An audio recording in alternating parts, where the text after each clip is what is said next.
Dove sono? Dove sono? Sono qui. Mammaro Carmen, amici bellini. Cioè, non si può fare questo, eh? Cioè, ve lo dico prima. Poi, se uno si iscrive al canale, lo sa già che sarà una partita tosta. Però, sigla.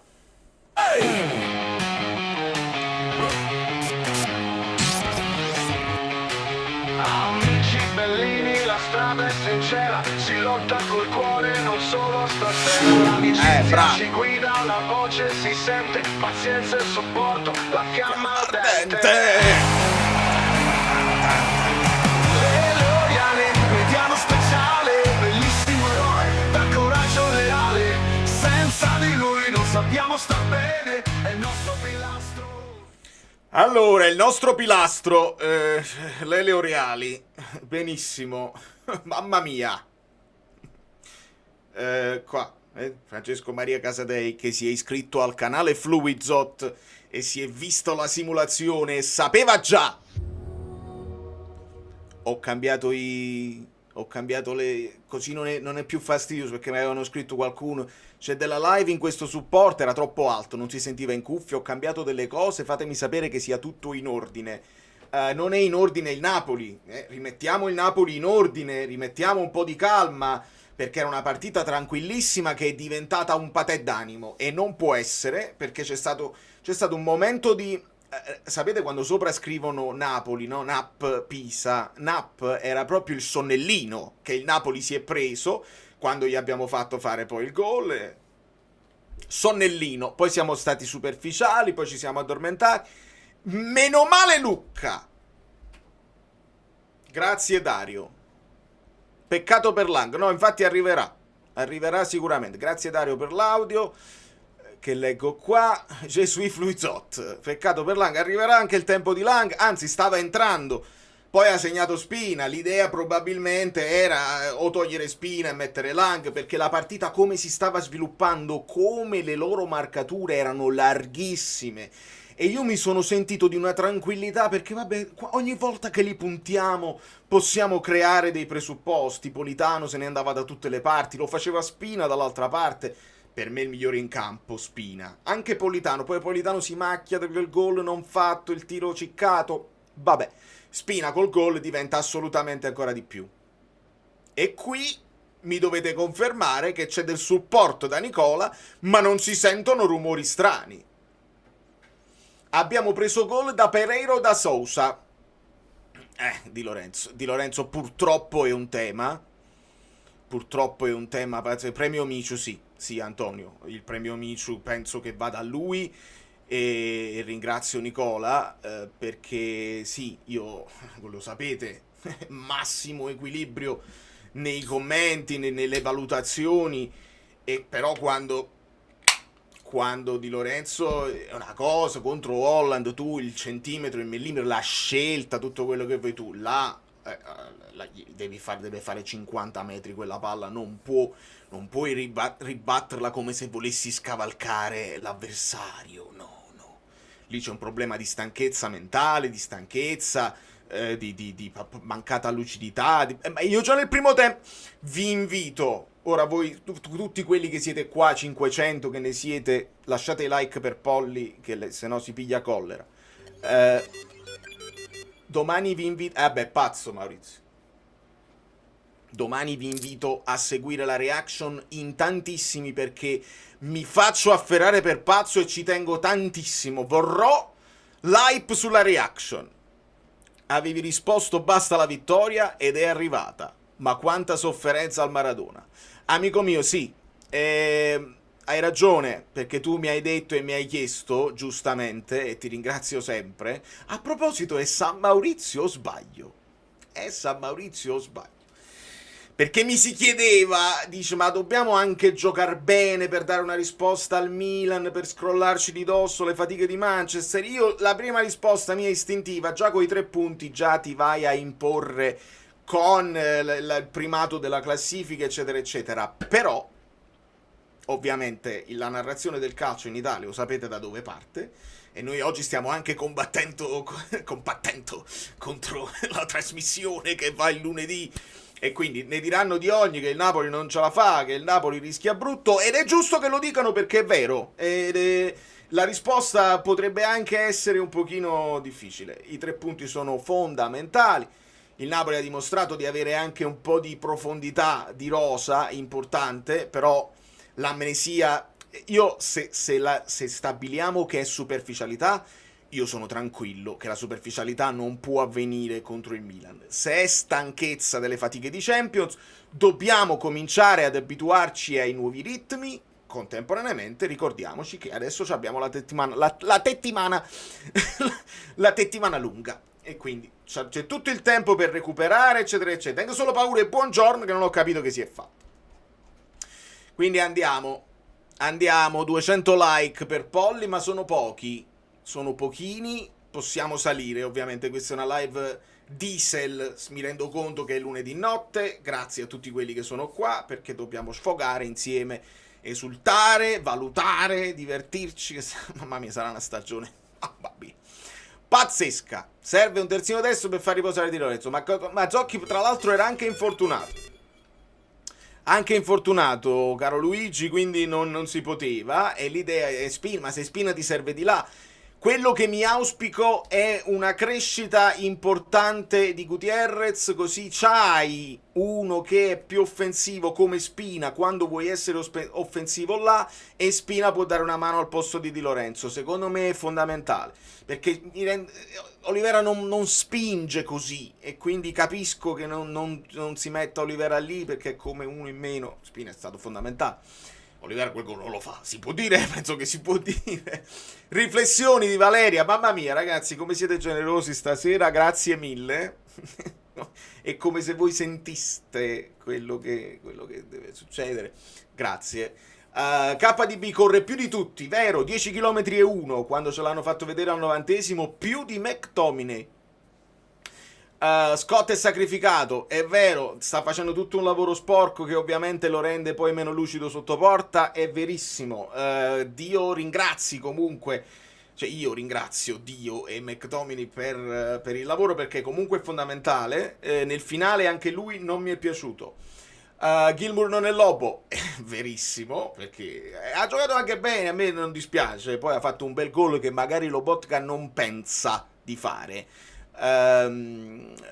Però quando entra Lobo si percepisce quella differenza nella difesa palla, si prende dei falli importanti, va a sportellate perché è tosto fisicamente. Lobot altra categoria, oggi è il giorno del pallon d'oro, altra categoria. Meret le sue parate le fa, proprio vero, io non lo so se quella là era poi fuorigioco, fallo su Politano, l'importante è che l'abbia fatta, perché quella là e quello del fuorigioco non avevano chiamato fuorigioco. Quindi 2 parate fondamentali. Lang e Neres promossi magazzinieri. Lang stava per entrare. Politano era in partita, quindi se ne andava anche lui in dribbling, quindi va bene Neres. Lucca la poteva fare tutta, sì, l'avevo auspicato anche io. Højlund mi è piaciuto il lavoro che ha fatto, però Lucca ha cominciato a far vedere quel lavoro di difesa palla e di smistamento, e l'ha fatto per quei pochi minuti, l'ha fatto molto bene. Fa un gol Lucca bellissimo, che se l'avesse fatto Van Basten, non è che sto paragonando, ma che perché? Non sto paragonando Lucca a Van Basten, ma fa un gol molto bello, 2 tocchi per tenere a bada il difensore e la spara sotto la traversa sul primo palo alta, fortissimo, quindi grandissimo gol di Lucca.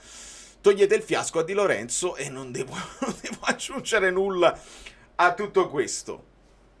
Sì, oggi abbiamo battuto Vazzoleni al VAR. Stefan, tu non puoi avere idea, o meglio ne avrai idea domani, quello che mi sono filato di urlare, rischiando ovviamente i soliti divorzi, le solite cacciate di casa, perché comunque qua in America vale la legge che a casa tua puoi fare quello che vuoi, se l'orario è giusto. Lo vedete? Mi vedete? Sono io che ballo, perché qualcuno è Alfredo che si è iscritto. Ho messo cose nuove. Scandalosissimo. Differenza tecnica abissale, ma non reggiamo 90 minuti e facciamo errori stupidi. Di Lorenzo dovrebbe postare la storia di Elmas, il mio primo amore. Tu dici la panchina. Ma è difficile da panchinare, perché come al solito tutto non si può fare, di questo mi rendo conto, però l'idea c'era di prendere uno sulla destra che cominci a studiare da terzino destro del futuro, e poi non si è potuto fare probabilmente perché si doveva fare Højlund, e quindi riversi quello che è il budget e non vai ad affondare anche sul terzino. Però non è questione adesso di criticare il capitano, che comunque sta portando la croce da anni e anni senza fermarsi mai, ma il senza fermarsi mai ad un certo punto lo paghi, ed è una cosa naturale, non sono robot, lo ricordiamo, quindi va bene così. Si sapeva che Scott con De Bruyne segnava meno, ma De Bruyne deve giocare davanti la porta, se no Scott veramente sprecato per i gol che ha. Do il benvenuto a Francesco Caserta. Ballo. Sì, De Bruyne deve... Sì, però De Bruyne sta facendo tutto un lavoro di aiuto in regia, e visto che fa anche la corsa, la rincorsa... No, ripeto, perché non vi siete visti la reaction, lo vedrete domani. A me non è piaciuto tanto De Bruyne oggi l'ho visto nella corsa, non era una corsa fluida, l'ho visto un po' ingottato oggi De Bruyne, ingottato da fermo. De Bruyne mette una palla per Di Lorenzo, che poi fa quel cross da premio Puskás per pre-assist, cioè di una bellezza e di una visione che non esiste proprio, quindi ci si affida comunque a De Bruyne, anche se non è brillantissimo fisicamente. Aveva senso farlo giocare perché non aveva giocato a Manchester, però ci vuole un po' di riposo, ci vuole trovare la forma, perché è importante, è troppo importante.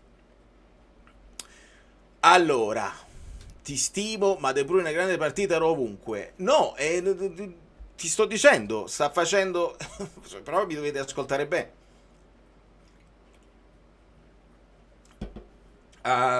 Ho detto, non mi piaceva la corsa, non mi piaceva come correva in campo, non l'ho visto fluido nei movimenti, ma ha fatto più chilometri di tutti, l'abbiamo detto prima, e comunque ti dà una mano in regia e ha delle visioni incredibili. Fa anche il lavoro da mediano. Grande partita, sì, ti sto parlando però dello stato di forma, che si vede che non è brillantissimo, e non sto criticando la partita di De Bruyne, assolutamente. Dembélé ha vinto il pallone d'oro, quindi tutta quella sorpresa, sarete sorpresissimi, nessuna sorpresa, doveva vincere lui, e non c'è dubbio. Lang migliore in campo, c'è del sarcasmo, c'è del commento in questo sarcasmo, e ci sta, che ti posso dire, io continuo a crederci, sto rimanendo solo io sul carro, prima o poi arriverà il suo momento. Ma perché una squadra con Lang e Neres non può attaccare con le due fasce? Odio dare ragione a chi parla di McTominay sacrificato. Elmas ha annullato un gol ridicolo, a me è piaciuto lui. Sì, il millimetro, il centimetro, accettiamo onestamente il verdetto del fuorigioco semiautomatico, non accettiamo tutto il resto, non accettiamo che la palla che sbatte sul ginocchio e poi va sulla mano è fallo, non accettiamo che Mazzoleni va a richiamare per il fallo dopo che c'è il fallo di mano con quello là che la sposta la mano da terra. Lì si è creato sicuramente quella cosa, hai dato il fallo di mano di là, che non è una cosa eccezionale, è una cosa normale, dai il fallo di mano di qua, altrimenti sono convintissimo che hanno fatto questo ragionamento qua. Ricordiamo che il piccioncino ad arbitrare era molto giovane, e c'è ancora Mazzoleni che va al VAR. Chi è Mazzoleni? Quello che ha detto il giocatore più antipatico era Hamsik. Il giocatore più antipatico era Hamsik. Dopo che fai una dichiarazione del genere, tu devi uscire dal calcio. Non puoi continuare a stare al VAR, a influenzare i nuovi arbitri, a dare disposizioni, a cambiare le partite. Non puoi farlo. O stai zitto e ci lasci con il dubbio, che noi non abbiamo perché ce la ricordiamo la Supercoppa, o ci lasci con il dubbio, oppure se continuano a mandarti, il Napoli deve dire qualcosa e non può essere mandato ad arbitrarci al VAR, non può essere, perché c'è qualcosa che non va. E questo con il retropensiero, eccetera eccetera. Li sto vedendo gli errori arbitrali in tutti i campi, il Milan, la Juventus, li sto vedendo tutti, li diciamo tutti, perché la classe arbitrale è assolutamente inadeguata, assolutamente inadeguata. Allora, quando fanno rivedere il fuorigioco non mi pare sia giusto il fermo immagine sul passaggio. Riccardo, su questo tecnicamente è difficilissimo, noi possiamo provare a farlo manualmente quando rivediamo le partite, però poi dovremmo mettere le linee, la prospettiva, diventa proprio difficile. Mi voglio fidare sul fuorigioco, ma sappiamo anche lì che c'è una rotella e il momento in cui si stacca il pallone, dal momento in cui tu fai partire il passaggio, è questione veramente di millimetri quando sono così vicini. Quindi non mi metto a dirti no, è sicuro non è assolutamente, ma proprio per nulla proprio. Allora, dove sta? Sei tornato e ti blocco di nuovo perché non è che cioè, io posso farlo di nuovo. Signori, ripeto, no, cioè non ripeto, non devo ripetere niente. Devo bloccarmi, devo ricordare di bannare, perché non è il blocco che faccio da qua. Forse lo può fare Polly. Polly, bannami a questo perché è semplicemente è troll, lo so. Ci sono altre live, altri contenuti, altri content creator dove tu puoi andare a sfogare su Conte. Non sono io. Quindi voi sempre potete essere in disaccordo con me, però con onestà. Visto che tu l'onestà non ce l'hai nel parlare di calcio, non qua, non servi e scrivi pure molto, quindi io voglio leggere i commenti degli amici bellini. Quindi andiamo avanti. Se Politano segna al 20°, allora fatemi vedere, perché io poi ho tutto segnato ovviamente. Il non rigore, KDB, Elmas bloccato, il non gol, eccetera eccetera. Non ce l'ho. Quale occasione è questa? Se Politano segna al 20°, perché ce ne sono parecchie di occasioni che ha avuto Politano. Quella più clamorosa secondo me è quella nel secondo tempo dove cicca il passaggio di Spinazzola. My wife is back. C'era rigore su Højlund, bravissimo Alessandro, clamoroso. Secondo me quei rigori sono due, perché lo strattona prima uno e poi l'altro gli va dentro le gambe. Pazzesco, non chiamare quel rigore, assolutamente pazzesco. È al pari di quello che non hanno dato al Milan. Proprio veramente pulito, netto, la palla non viene toccata mai, lui sposta il pallone, quello gli entra nelle gambe, non si può non dare quel rigore. Quindi partiamo sempre dal presupposto che noi analizziamo, facciamo le pulce al Napoli, diciamo al Napoli che non deve mai staccare la spina, gli diciamo che è una partita che sembrava chiusa, che si poteva chiudere prima, che si potevano fare una serie di cose, senza dubbio. Sul 3-1 è finita la partita, devi farla sparire. Però per come si è svolta, per come si stava sviluppando, attenzione, un rigore non doveva esserci, l'altro ci doveva essere, quell'altro non l'hanno chiamato. Quindi, che bello che Oriali, che bello che siano arrivati i 3 punti, così possiamo parlare di tutte queste cose senza essere accusati di piangere. Allora, Højlund va in porta, appoggiato da un compagno. Bravo, me li state ricordando tutti, ce li ho tutti segnati. Ecco perché la reaction sarà più bella dell'analisi tattica. Non è vero, però la reaction sarà potentissima, perché quello che ho potuto urlare quando quello ha chiamato il fallo inesistente, non l'hai visto solo tu, l'ho visto anche io. Si è chiamato un fallo che non esiste proprio, stava andando in porta a Højlund. Quello che poi mi sentirete urlare quando Quadrado va lui a cercare di dare una spallata a Spinazzola e rotola e vuole il fallo, non potete avere idea. Non potete avere idea. Resiste ai ban. No, è che non lo posso bannare da qua, però lo posso bannare dal... Ragazzi, non c'è problema. Io no... Ah, ecco, ho capito. Quindi il blocco... va bene, lo potete ignorare. Il blocco significa che non vedo io i commenti da questo sistema live, ma io posso tranquillamente farlo dal telefono. Perdiamo 2 minuti, qual è il problema? Lo posso fare da qua, oppure i moderatori. Ah, devo mandare un bacio a Fabio Versatile, Mando un bacio a Fabio Versatile. Deleted. Fammi vedere il messaggio. No, perché Polly mi sta aiutando a cancellare i messaggi, ma devi proprio cacciarlo via. Vabbè, facciamo dopo, perché è più importante leggere le vostre cose. Grazie Polly, Grazie Polli, perfetto. Allora, sul 3-1 lo avete notato che c'erano 2 o 3 ripartenze e KDB voleva addormentare la partita ed è tornato indietro. KDB deve capire che non siamo il City, noi non sappiamo difendere. Neanche il City, è una squadra che difende, il City difende attaccando, quindi non è che è quello. Io penso si è reso conto De Bruyne in quel momento che andare avanti senza avere quella foga e quella pressione di andare tosti sul pallone. Per esempio non mi è piaciuto come è entrato Anghissà. Ho visto un Anghissà che è entrato molto leggero sulle gambe, a differenza di Lobotka che è entrato bene. Secondo me lui si è reso conto che in avanti eravamo un po' fumosi, un pochino mollicci, e allora ha detto ripartiamo da dietro, cerchiamo di addormentarla la partita con i passaggi perché abbiamo le capacità di farlo. Non è stato molto coadiuvato sotto questo punto di vista. Secondo me l'idea di addormentarla va bene, devono però essere tutti on board, cioè tutti pronti a fare la stessa cosa.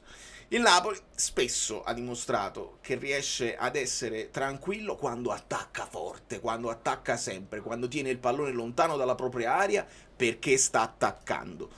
Si devono mettere un po' d'accordo lui, Conte e il resto dei compagni. Sono felice per la vittoria, sono felice per Lucca, ma allo stesso tempo sono incazzata per come abbiamo giocato e per il più piccione dei piccioni, una classe arbitrale vergognosa. 350 like fanno piacere, ma non sono abbastanza perché siamo quasi a 700 persone. In ciabatte, veramente sì, Midori, veramente sì. 2 disastri difensivi evidenti, Francesco, sono purtroppo d'accordo. Questo di oggi per me è più grave, perché di concetto se lì la lettura, il centimetro su Holland si può ragionare anche sull'aiuto che doveva arrivare da Buongiorno che invece molla Foden, tutta una serie di cose che ho spiegato nell'analisi tattica. Oggi è proprio ti arriva la palla di un cross sbagliato, o gli fai fare 50 metri al pallone o la butti in angolo o la dai a Meret. L'unica cosa che non devi fare è questo passaggino che cerchi di scavalcare l'avversario, perché non c'erano proprio le misure oggi di alcuni passaggi.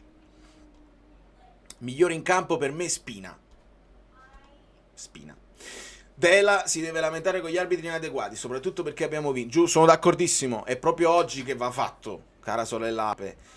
Non è accettabile condizionare le partite così, perché così si indirizzano le partite e aumenta il nervosismo in campo. E ti aggiungo, nei giorni in cui la Juventus sta facendo la voce grossa, e quando fanno la voce grossa ci mettono dentro una serie di cose a confusione. Per esempio ho letto un post, non faccio nemmeno il nome perché non merita nemmeno di essere menzionato, ma ho letto un post dove questa è la verità e postano una serie di screenshot, il fallo di Joao Mario, la gomitata su Gatti, e ci mettono anche il fallo di mano fantasma del Borussia. E no, amico mio, cioè una cosa è che tu lo fai a caldo, che sembrava anche a me vedendolo, poi se vedi l'altra inquadratura, e i giornalisti non possono non vedere tutto, non fate la confusione, perché poi vedo che vi lamentate, poi questo influenza il resto della popolazione, gli arbitri che verranno dopo, la Juventus è martorizzata dagli arbitri che la penalizzano. No.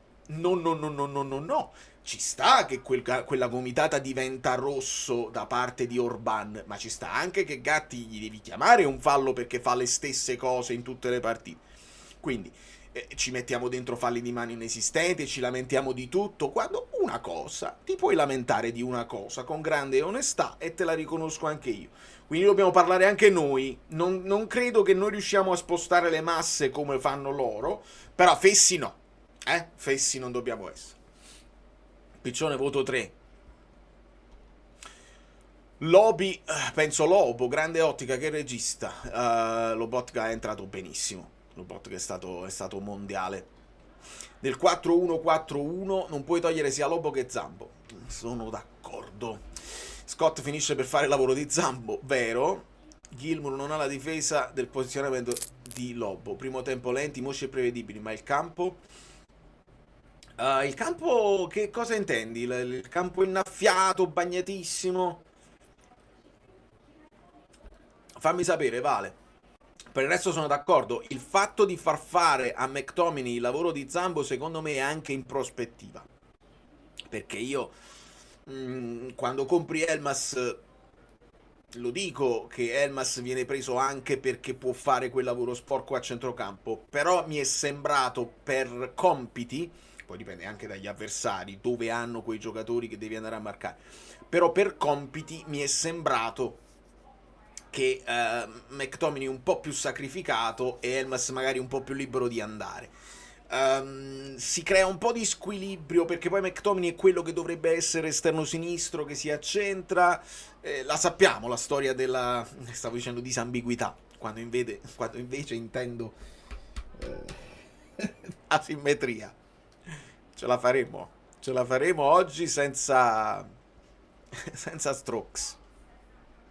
Pisa 2,98, noi 1,79. Sì, ovviamente aumenta l'XG del Pisa visto il rigore, visto quell'occasione che Meret para perché era da vicinissimo, era 0,44 quella del primo tempo, e credo anche quella del secondo tempo da così ravvicinata, è chiaro. Anche il tiro poi a botta sicura che viene dall'errore di Di Lorenzo a porta praticamente spalancata, sono tutti XG alti perché sono tutte occasioni facili da sistemare, insomma da segnare.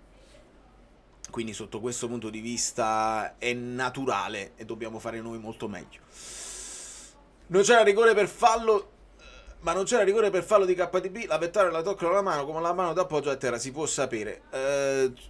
Certo che c'era il rigore per fallo di KDB, quello sì, non c'è proprio dubbio. L'avversario la tocca di mano, ma con quella d'appoggio a terra. Luigi, sì, quella d'appoggio a terra, sì, è involontario, sì, però la palla finisce da un'altra parte, ce lo devono spiegare. Delle volte è stato chiamato, delle volte non è stato chiamato. Nel momento in cui si crea quel macello al limite dell'area, io di base l'azione finisce quando quello la tocca la mano, perché vedo anche che chi lo sta marcando chiama a gran voce, eccetera, eccetera. Poi KDB fa un'ingenuità pesante e quindi l'hanno compensato. Ho letto pure che Tore Falanga l'ha scritto. Hanno fatto una compensazione tra quello che si poteva dare e non si poteva dare, quello di Beukema che ci hanno detto che non si poteva dare, ma l'hanno compensato. Quindi, come al solito, invece di arbitrare, hanno gestito, e la gestione si sa che si porta dietro grandi errori. Ero più contento dopo la sconfitta con City che oggi. L'atteggiamento, allora, più contento,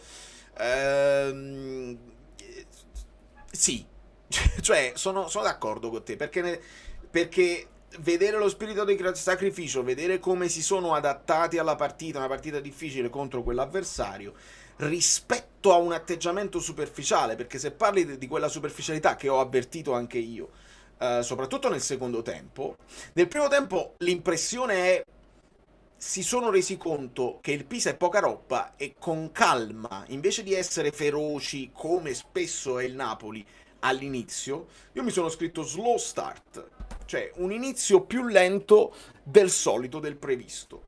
E quindi quell'atteggiamento là, ok, lo posso anche accettare, magari stai gestendo anche un po' le energie.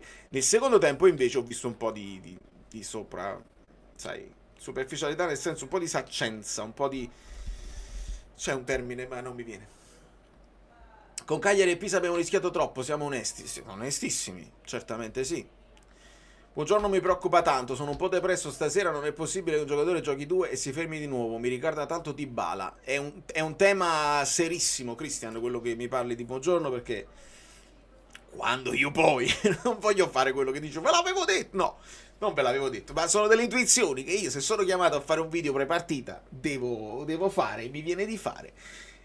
La domanda che mi ponevo era proprio questa: Buongiorno ha bisogno di saltarla questa qua? Perché magari col Pisa, Juan Jesus è entrato benissimo, diciamolo, perché Juan Jesus è entrato benissimo, pulitissimo, ha buttato quel pallone in calcio d'angolo che poi ha fatto rimpallare sull'avversario, è stato fondamentale. Me l'ero chiesto se Buongiorno, poi può essere sfortuna, cioè completamente recuperato e si ferma di nuovo perché è un altro problema, però purtroppo sta dimostrando una fragilità fisica importante che raise some question, cioè ci fa fare delle domande, e quindi assolutamente è un tema su cui riflettere. E secondo me spendi tanto anche per Beukema, non solo per sostituire Rachmani, ma anche per avere una certezza di un potenziale titolare nel momento in cui Buongiorno è così, Guancesso sa la sua età e Marianucci deve crescere. Quindi questo è il non plus, questo è il per la quale. Ringrazio anche Danilo, siete fortissimi oggi. Nonostante la sofferenza sono comunque contento di questa vittoria, importante sia per la classifica che per il morale. Forza Napoli sempre, tantissimi saluti da Tenerife, dalla famiglia Carbone. Un abbraccio a tutti voi. Grazie mille, siamo contentissimi, non contenti di questa vittoria. Sarebbe stato tosto arrivare alla partita col Milan avendo perso la vetta e avendo steccato una di quelle partite che non puoi steccare, perché il Pisa in casa sono 3 punti e zitti, 3 punti e zitti, quindi molto importante che si sia fatto, molto importante che sia arrivato il gol di Lucca, perché quell'altra paura mia era Lucca se ne può scendere psicologicamente, e invece no, questo gol gli dà fiducia e dà forza, perché sta crescendo. Oltre al gol ci ha fatto vedere della crescita proprio delle giocate, quindi molto bene questo. Bello che abbia segnato anche Gilmour, bello che ci siano state quelle che chiamiamo seconde linee protagonisti. Io pure Vale avevo intuito già dallo scorso anno e Buongiorno non regge, purtroppo speriamo che non sia nulla, speriamo che si sia fermato in tempo. Peccato per il gol annullato ad Elmas, avrei vinto al Fanta. Pure io speravo in qualche colpo di coda di quei pochi giocatori del Napoli che ho nei vari Fanta. Non è stata una buona giornata per me. Devo controllare, però non credo proprio. Che Cadillac chi è? Fammi vedere. Zangief, non li leggo tutti, Fammi vedere se è qualcuno che è così. Se mi ricapita. Conte stizzito e un po' nervoso a DAZN. Brutto il cambio su calcio piazzato. Questo pure è sempre un tema. Contro il Milan come la vedi? Il Milan sta in fiducia, il Napoli un po' meno. Questa è la cosa. Poi non significa niente, che le partite vanno giocate. Il fatto è che io mi aspetto il Napoli che fa la voce grossa come sempre in campionato e Allegri più in attesa e in ripartenza, e sappiamo che se ti riparte il Pisa e non hanno la qualità tecnica per farti male sempre, e comunque ti hanno fatto un po' male, se ti riparte il Milan stai molto molto nei guai, perché hanno la possibilità di farti veramente male, quindi attenzione. Sul campo intravedevo proprio l'erba, sembrava che la palla scorresse proprio male per farla girare lentamente noi. Hai ragione, mi sembrava un campo eccessivamente bagnato, cioè quando la palla girava vedevo tipo il rumore del pavone. No, sembrava proprio un campo pesante, bagnato pesante. Questo ovviamente dobbiamo chiederlo a chi è andato allo stadio. Kevin sempre più pimpante, o sbaglio? Mi sa di partita, cioè di commento sarcastico, perché non l'ho visto pimpante, però corre. Ciao grande Napoli, grazie Vincenzo. Una nota positiva contro i piagnistei strisciati, nonostante il VAR piccione, lentezza e maniere distruttive abbiamo voluto vincerla. Sì, un campo un po' fru, diciamo. Sarò impopolare, ma Di Lorenzo sta tirando la carretta da 5 anni senza mai avere un degno sostituto. Paradossalmente adesso siamo invece abbastanza coperti a sinistra. E non è impopolare, è corretto quello che dici. E non ha mai avuto un ricambio, è sempre stato chiamato a fare gli straordinari, e questo evidentemente sul lungo aumenta l'età, un pochino si paga. Al di là di tutto è interessante l'altra considerazione, che c'è Spinazzola che sta in una forma straordinaria, sembra quello proprio di tanti anni fa. Tutti quando vedono Spinazzola giocare bene ricordano l'europeo da protagonista che poi portò al suo infortunio. Hai un Gutierrez che ti può crescere, e hai un Olivera che spinge di meno, ma che comunque ci puoi fare affidamento per qualche ricambio. Quindi sì, a sinistra sì, e a destra si parlava con insistenza di Wanlu, poi si è parlato dell'altro terzino destro del Girona. Vediamo se a gennaio si può fare qualcosa, perché c'hai Mazzocchi adesso è anche infortunato, e l'idea immediata è stata quella di spostare Spina dall'altra parte. Gutierrez perché non gioca? Questa poteva essere una buona partita per provarlo, sono d'accordo, specialmente nel momento in cui è venuto meno all'ultimo secondo il Touré loro che gioca sulla destra, e quindi ci poteva stare far giocare Olivera per dare un occhio a un esterno più offensivo. Secondo me, quando Conte viene a sapere di questo, non dico che tira una monetina tra Spina e Gutierrez, perché lui sa già quelli che sono pronti o meno. Probabilmente per le preventive, per la fase difensiva, Gutierrez deve ancora studiare alcuni meccanismi e automatismi. In fase di emergenza Conte li butta dentro quando c'è bisogno. Vedi l'infortunio di Rachmani che porta a Beuke, ma vedi Lucca che gioca quando non c'è Lukaku, vedi Højlund che prende il posto di Lucca, lo fa. Per altri c'è bisogno ancora un po' di tempo. Stanno pagando il tempo necessario sia Lang che Gutierrez, e piano piano Elmas no, Elmas subito dentro, il che vuol dire che ha delle conoscenze calcistiche che a Conte piacciono. Mi sa che il Conte il turnover lo farà con lo Sporting, che intanto ha vinto 3-0. Non vorrei parlare di turnover, mi spiace sempre quando poi si parla di... però lo sappiamo tra di noi, insomma, quelli che sono un po' più titolari e quelli che lo sono di meno. È evidente che col Milan servirà la migliore squadra, la migliore formazione. Non puoi pensare di fare lo sparagnino con il Milan per andare poi in Champions a fare la voce grossa. Io penso che il Napoli deve dimostrare che se lo vogliamo chiamare turnover, chiamiamolo turnover, ma rotazioni non esagerate. Oggi ne ha fatte 3 e per me 3 è un numero giusto, 3-4 al massimo.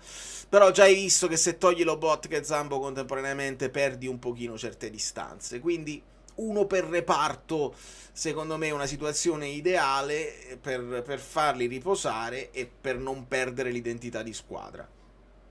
Quindi ci sta se 1, 2 o 3 che giocano col Milan poi magari non giocano anche con lo Sporting, per non sovraccaricarli. Poi io resto convinto che Conte in Champions voglia fare brutta figura.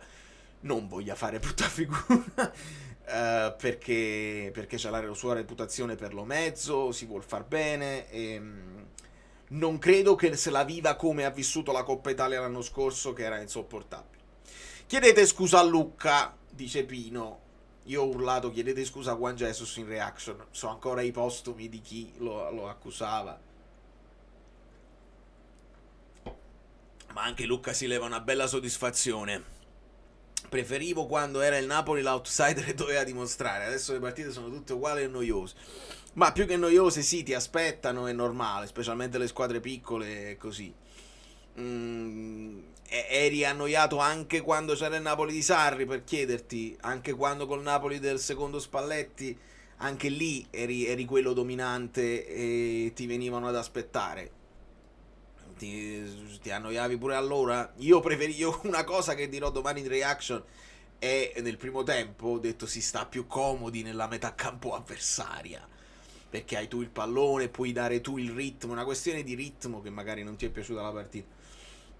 Non era un ritmo forsennato per nulla, però mi sono detto si sta più comodi da questa parte, preferisco quando siamo più forti degli avversari piuttosto che dover rincorrere un City che ti palleggia e ti crea delle problematiche. Conte, buongiorno, speriamo non sia nulla, perché sennò deve andare a farsi benedire. Molte picconate al mercato, abbiamo speso 50 milioni, non so, vuol dire che abbiamo speso 15-20 milioni a giocatore. Vabbè, picconate, piccionate, insomma, poi lo ascolterò bene. Le cose positive di questa sera sono solo Anghissà e Lobo riposati per il Milan. Vale, mi aspetto un 4-3 di Spallettiana a memoria con il Milan. Non lo escludo, Francesco, che si possa tornare al 4-3, anche se abbiamo visto delle cose. Se vuoi utilizzare i famosi 4 tutti insieme, questa è la soluzione trovata da Conte, e secondo me è anche una soluzione per sgravare De Bruyne da dei compiti da mezzala pura. De Bruyne finisce a dare una mano alla prima punta nel primo pressing e quindi può gestire il suo pressing, e poi in fase di possesso si abbassa per dare una mano al regista. Se gli fai fare la mezzala pura, deve fare tutto un altro tipo di lavoro, senza avere la copertura di McTominay, che dà una mano in fase di difesa con questo sistema di gioco. Per me, nel momento in cui vuoi far ruotare anche qualcuno a centrocampo, si può pensare al 4-3, puoi pensare di mettere un Elm, se Alang non è ancora pronto, se Neres a sinistra non ti convince, puoi pensare di mettere un Elmas lì, nella zona Kvara, e gli fai fare quel lavoro che lo può fare tranquillamente. Allora, fatemi ringraziare Tore ancora, facciamo chiarezza. Conte ha semplicemente ribadito che abbiamo fatto mercato per riempire delle mancanze, i giocatori vanno attesi a avere pazienza. E allora non fa altro che ribadire quello che ci aveva detto anche in passato, nel senso che era una squadra che non poteva andare bene per reggere il doppio impegno, e quindi ci sta tutto che si sia andati sul mercato anche in maniera importante, ma ricordiamolo, perché altrimenti passa per pazzo Conte, e non credo che sia pazzo. Un po' ce l'ha il pianto facile, lo sappiamo e non lo dobbiamo nascondere, ma fa parte del suo personaggio, che poi lo porta anche a vincere con questo suo atteggiamento. Però hai preso il Beukema che sta dietro Rachmani, hai preso Noah Lang che non è all'altezza di Kvara, che deve fare tutto un lavoro, hai preso Elmas che è il tappabuchi, che non è un titolare, hai preso Lucca che non è titolare, hai preso Gutierrez che lo può diventare titolare, ma di base hai preso tutti i giocatori. L'unico che fa la differenza da subito è Kevin De Bruyne, ovviamente. Quindi grazie Tore per la specifica, e ci siamo, niente di strano. Conte ha usato parole un po' diverse da come ha scritto Tore. Tore è stato molto elegante. E allora vabbè, lo devo ascoltare. Io non avrò l'aiuto di Fabio Versatile nei vocali oggi. Ah, amore mio, ti mando un bacio gigante. Non dovevi, ma andiamo subito. Ho inviato 3 vocali, uno mio e 2 di Marelli. Mamma mia, le parole di Conte. Quello di Marelli forse è meglio evitarli. Però andiamo ad ascoltare anche i vocali, perché sennò va a finire che i vostri vocali avete detto delle cose che devo cominciarli più presto. Ascoltiamo. Ciao Ale, buonasera. Mi sento di fare solo 2 riflessioni. La prima, basta con le simulazioni. Basta, ti prego, con le simulazioni. La seconda, io personalmente qualche riflessione. Ma sei un genio, perché quando dici basta con le simulazioni penso alla mia frase fatta: non simulate, cioè non vi buttate a terra facendo finta che vi siete fatti male.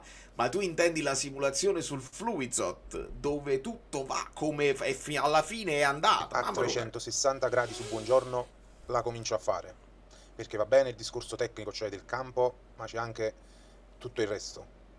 Non lo so, comincio ad avere qualche dubbio. Ci sta. Poi lascio a voi la disamina della partita. Ci sta assolutamente. Un discorso, l'abbiamo accennato, dobbiamo capire se Buongiorno è così fragile. Esistono giocatori fragili così, e per i difensori centrali non è l'ideale, perché poi devono entrare in forma, devono prendere il ritmo partita, il recupero è più lungo e non va bene. Ringrazio per i 500 like, e siamo tantissimi, possiamo arrivare a 700. Oggi però Conte non mi trova d'accordo sui cambi. Se non ti puoi spaventare del Pisa sul 2-1 e non fai più entrare Lang, tecnicamente dovevi far vedere quanto sei più forte nei primi minuti. Sono d'accordo, Vale. Quando ho visto che Lang si è dovuto risedere in panchina, non mi ha fatto impazzire. Devo dirti la verità, anche io avrei preferito, oramai era pronto, fallo, continua ad attaccare, perché tu non è che devi... Per la mia filosofia, non metti Lang solo per fare il gol e poi ritorni a difenderti. Metti Lang per rimettere la partita in una inclinazione dove il Napoli ad attaccare e il Pisa si deve difendere. E il Pisa aveva fatto anche dei cambi molto offensivi, quindi li avresti messo in difficoltà, perché aveva messo la doppia punta, aveva aggiunto poi Tramoni e anche altri giocatori un po' più Quadrato, quindi giocatori più offensivi che avrebbero sofferto. Se poi Quadrato deve andare a fare il raddoppio su Lang e tu tiri il pallone, stai in casa tua. Sono d'accordo sotto questo punto di vista. Ascoltiamo Francesco. Che hai vinto ma che non hai saputo gestire per niente. Sono anche abbastanza incazzato per l'atteggiamento dei calciatori in campo. Secondo errore di fila per Di Lorenzo abbastanza grave, dopo quello contro il City, l'espulsione, oggi ci è costato un gol subito. L'errore di Beukema non hai saputo gestirla. McTominay proprio lo vedo male nel linguaggio del corpo, nell'atteggiamento. Bene De Bruyne, perché te non hai la telecronaca. Hai ragione Francesco, mi hai ricordato un'altra cosa che ho scritto e che non abbiamo detto ancora, quella superficialità di Beukema che stava facendo segnare Tramoni. Io tra l'altro, lo diciamo tra di noi perché non ci sente nessuno, nel mantra quello là dei fratelli Iannone mi hanno proposto uno scambio a fine mercato, mi hanno proposto lo scambio secco Tramoni-De Bruyne. Io ho fatto lo screenshot, come si fa in tutte le leghe, no? Fai lo screenshot, lo posti nel gruppo e io ho chiesto, ma ci sono delle delle squalifiche, delle penalizzazioni di punti per tentativo di truffa aggravata? Perché quando tu chiedi uno scambio De Bruyne per Tramoni, la speranza tua è che uno per sbaglio, invece di cliccare su rifiuta, clicca su accetta e poi si arriva alle mani. Poi non possiamo arrivare alle mani perché ognuno sta in un punto del mondo diverso, ma ovviamente si sarebbero create delle polemiche senza dubbio.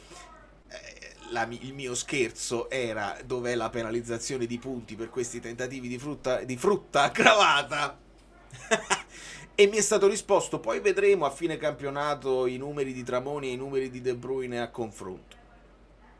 Li vedremo sicuramente. Nel frattempo De Bruyne già sta a 2 gol.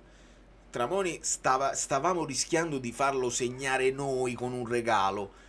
Ecco perché domani mi sentirete urlare più forte 2 volte, perché io ho pure questa scommessa in piedi e non mi sembra proprio il caso. Scusami, È Francesco. italiano, ma De Bruyne prima del gol di Gilmour ha chiesto a tutta la squadra di alzarsi, è un leader vero e proprio. Dopo l'errore di Beukema, c'era Beukema che si stava scusando con lo stadio, c'è stato De Bruyne che gli ha detto: non ti devi scusare, devi resettare, come se non fosse successo niente. E quindi buono De Bruyne, grande leadership, vabbè, ma ce lo aspettavamo.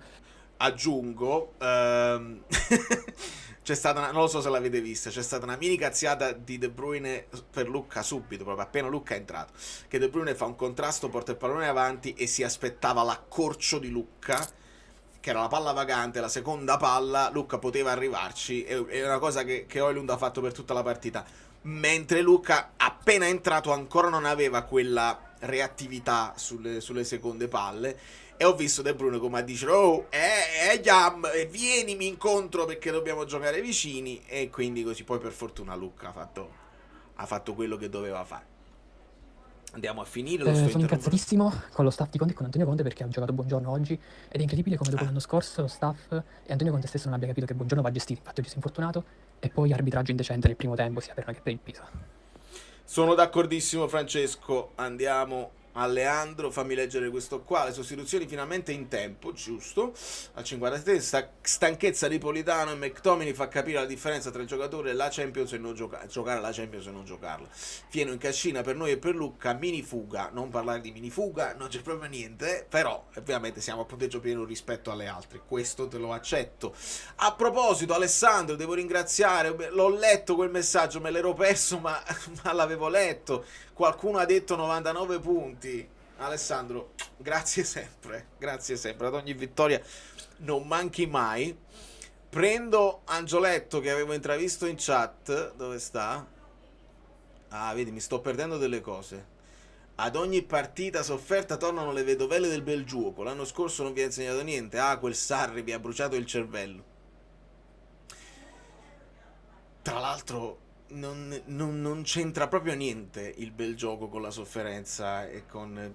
non ci vedo un nesso. Io ricordo anche partite dove si soffriva col bel gioco perché non riuscivi a segnare.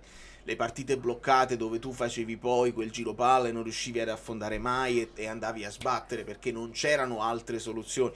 Io non rinnego quanto ci siamo divertiti con Sarri e quanto...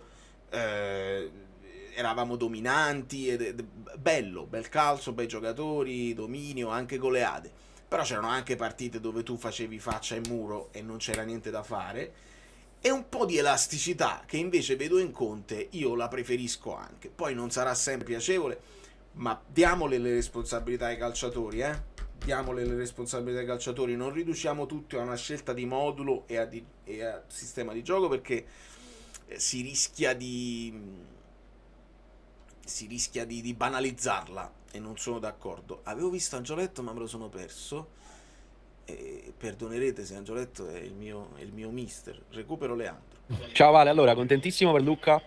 Sì. Secondo me ci divertiremo molto con questa alternanza tra i due portieri e i due attaccanti. Mi spiace un sacco per Buongiorno, spero che si appara, anche se comunque sono fiducioso di Beukema e Rachmani. E Gutierrez quando arriva?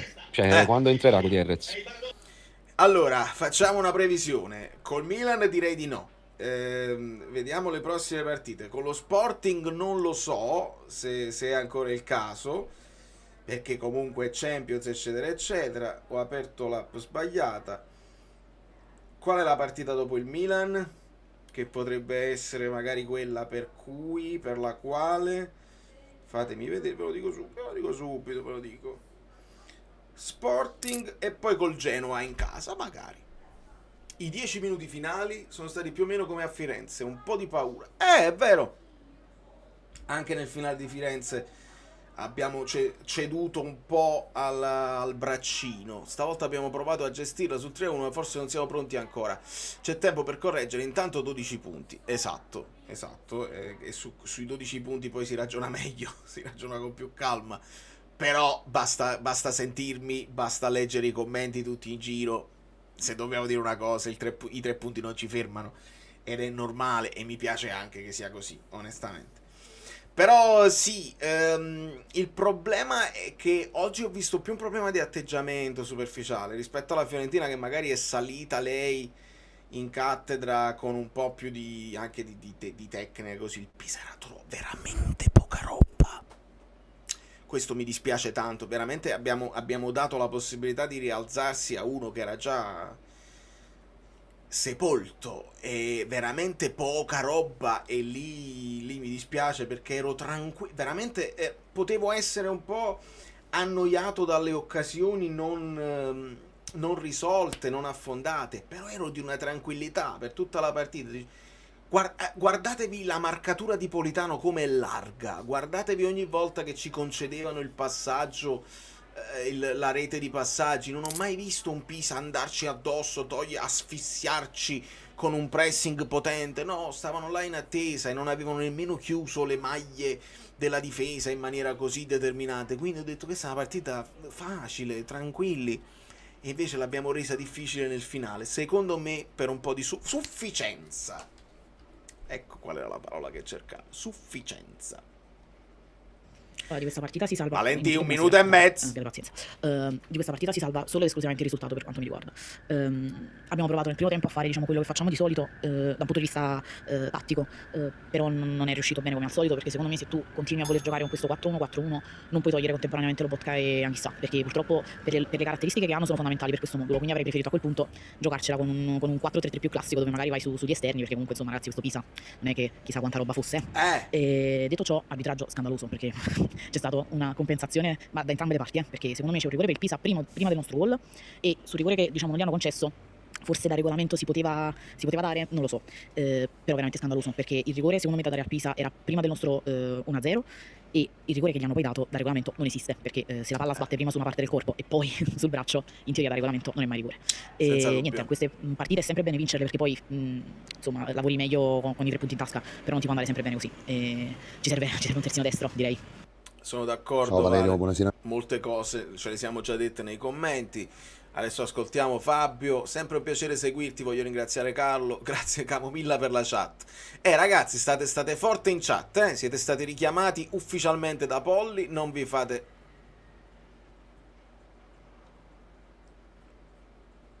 Danilo. No. Che cacchio fai?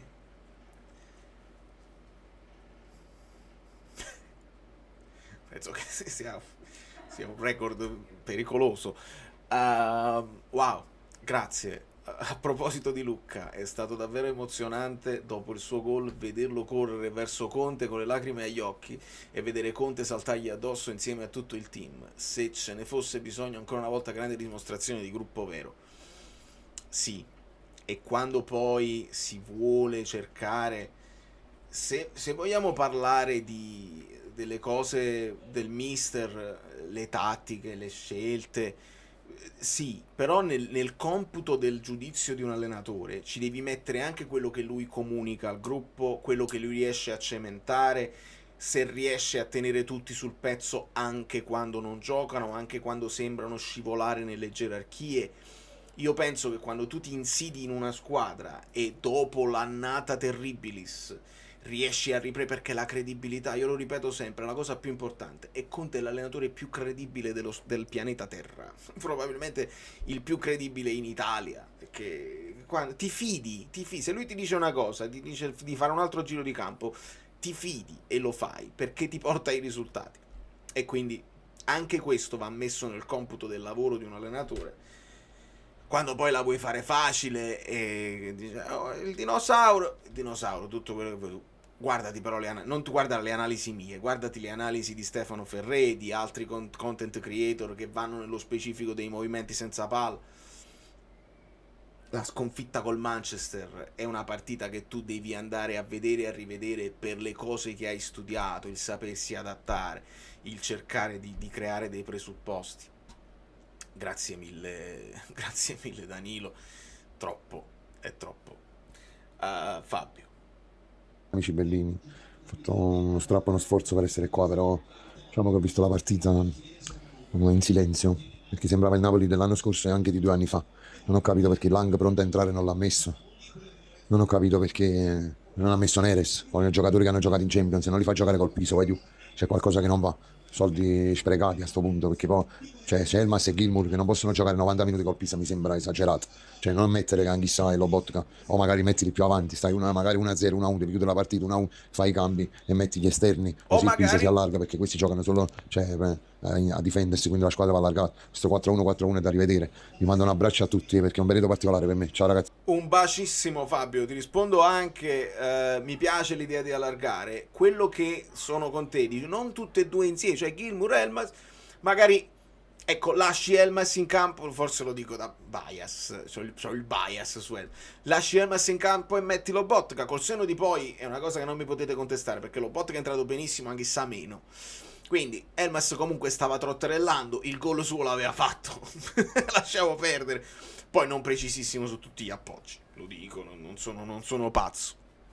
Però sì, insieme tutti e due, poi li cambi tutti e due, perché forse speravi di riprendere in mano un centrocampo che era un pochino morbido, un pochino più malleabile, ma non era solo una questione di interpreti, ma anche di atteggiamento generale, e credo che Conte si farà sentire sotto questo punto di vista.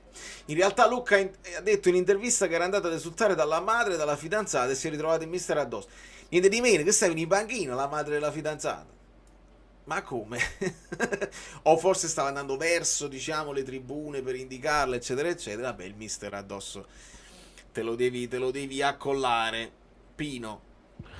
Ah, che bello, che bello. Ciao Valerio, ciao amici, ciao a tutti. Che bello vederli dall'alto di nuovo, eh. Che cosa carina. Sì, io voglio solo dire una cosa. Visto che sono un suo grande sostenitore, visto che viene da Torino pure lui, chiedete scusa a Luca. Chiedete scusa a Luca. Subito. Pentitevi. Scusa. Chiedete scusa a Luca. Ciao Valerio, non dico nient'altro. Siamo primi, andiamo avanti così. Ciao. Ciao tesoro. Aia Chiosa molto velocemente, molto contenta per Luca. È entrato molto bene, gran gol, contenta. Poi la chiosa, perché Valentino ne teneva la chiosa da dire. Bella vittoria.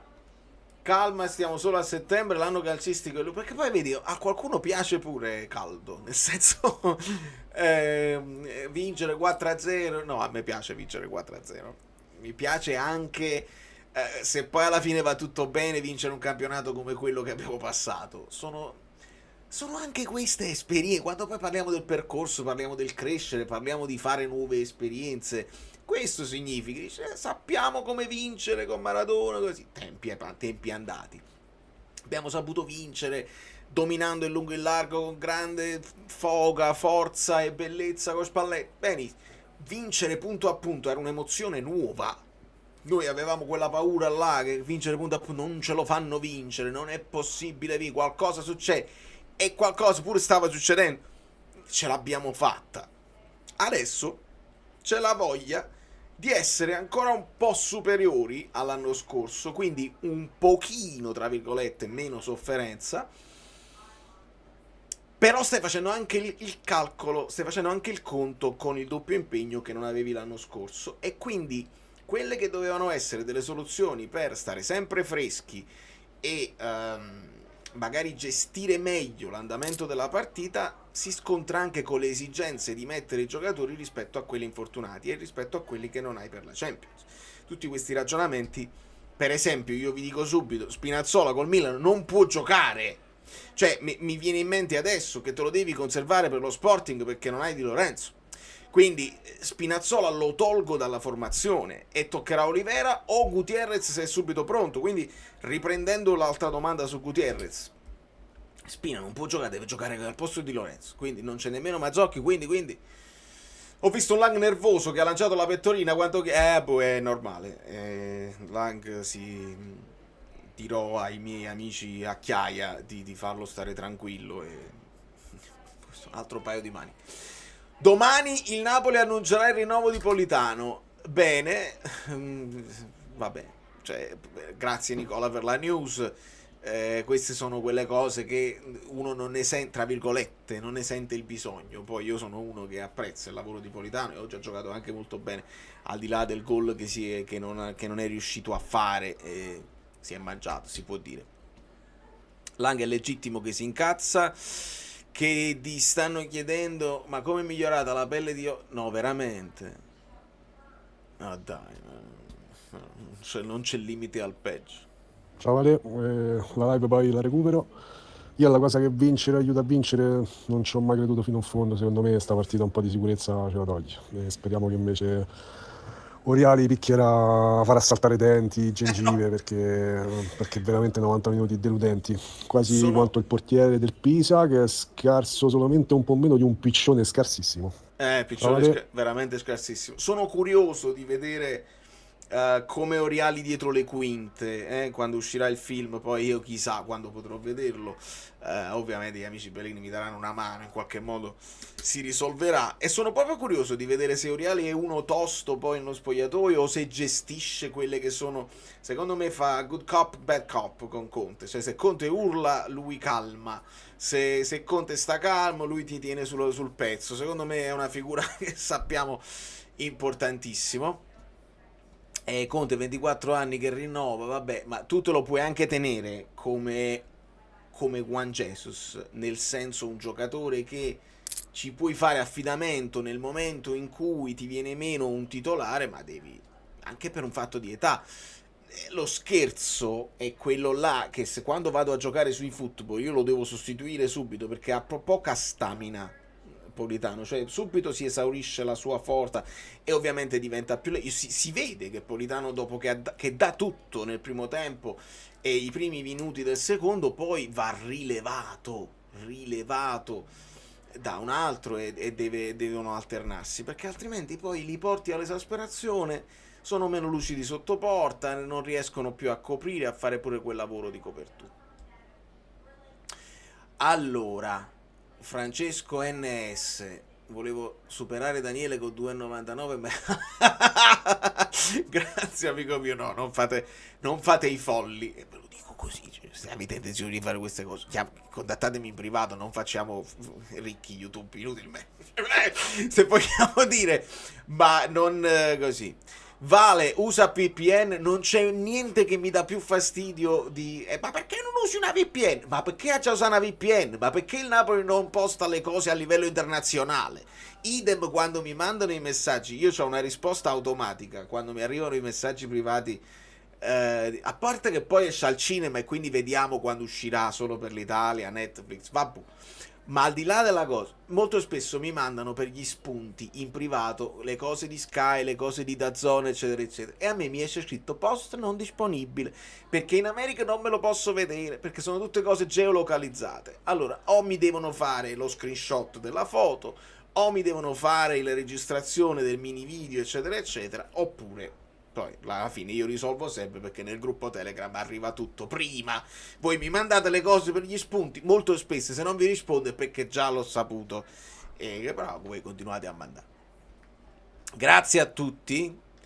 Ho detto VPN, ah sì, è chiaro, no, ma così andrà a finire amico mio, non c'è proprio dubbio. Stiamo parlando di un attaccante, sveglia attaccante, dov'è il fattore offensivo di Positano fosse Politano. No, ma infatti sì. Oggi però niente da dire a lui, perché al di là del fatto del gol che cicca era molto... ci aggiungo che la marcatura che aveva Politano era veramente lasciava a desiderare. Però stava frizzantino e se n'è andato molto spesso, destro e sinistro, i cross col destro che io apprezzo molto, quindi è stato molto vivace su quella fascia, e avendo quello solo l'unico sbocco, visto che non hai nessuno che lo fa a sinistra, quando non arriva Spinazzola fino in fondo, a me a livello di proposta, di dribbling e di potenziali assistenze, oggi Politano mi è piaciuto. Doveva fare meno tutto quel lavoro di recupero e di ripiegamento per dare una mano a Di Lorenzo, perché da quella parte non è che poi il Pisa ti attaccava da nessuna parte. Quindi mi è anche piaciuto. L'importante è che non debba stare sempre fino in fondo in campo, eccetera eccetera. Oggi alcuni cambi erano dettati anche dagli infortuni, quindi non abbiamo potuto vedere Neres, ma ci sta. Se siete riditi su Politano siamo in malafede. Aggiungo, sbaglia quel passaggio per Højlund elementare, lo cazzea pure. No, non mi ricordo qual era, però sì, credimi Project Napoli, domani mi vedrai urlare spesso anche su Politano. Ho urlato molto in questa giornata, nello specifico è stata una live veramente urlante, ma in tutti i casi, in tutte cose positive, il gol di Elmas, l'arbitro, alcune cose che hanno fatto, quelli del Pisa che si buttavano a terra, contro noi stessi, Di Lorenzo, poi, veramente credo che sarà tra le più divertenti mai fatte. Mancano 34 finali. Sì, ma non è quel tre soldi là. Sto seguendo. Il tre soldi che dico io, ecco, 2S, difensore, il difensore più scarso mai visto in Serie A. Questo tre soldi qua è un giocatore che gioca per la Germania, under 21, che però ha origini italiane, quindi in teoria si sta dicendo forse te lo puoi anche portare nella... Sì, Project, no, l'ho capito, ovviamente, sempre lo intuisco quando ce l'avete in chat. Beretta odero semper, questa è una frase latina. E Pino insiste, vuole che tutta la chat chieda scusa a Luke. Fatelo contento, che poi è uno dei miei amici più cari, anche se non gli avete detto niente a Luke, perché non credo che in chat tutti siano contro Luke a prescindere. Chiedete scusa a Luke per sfizia, anche se non vi avete detto niente. È un gioco per la chat. Scusa Luca, scusaci, non dovevamo dire così. Ma sì. Io quest'anno comunque non me l'aspettavo queste cose. Voglio far partire io il movimento via la fascia di Lorenzo, diamola a De Bruyne, facciamo i bruscolotti, si tolga dal cazzo, via la fascia, a un vero leader, a un campione. Soprattutto se sono queste le partite che ha intenzione di fare con noi. Oggi ha fatto ancora più schifo di Manchester, manco gli vedo, non lo so, un minimo di disperazione per la stronzata fatta, boh. Io non voglio... Io credo che la disperazione la abbia. Io credo che sia ampiamente disperato sotto questo punto di vista.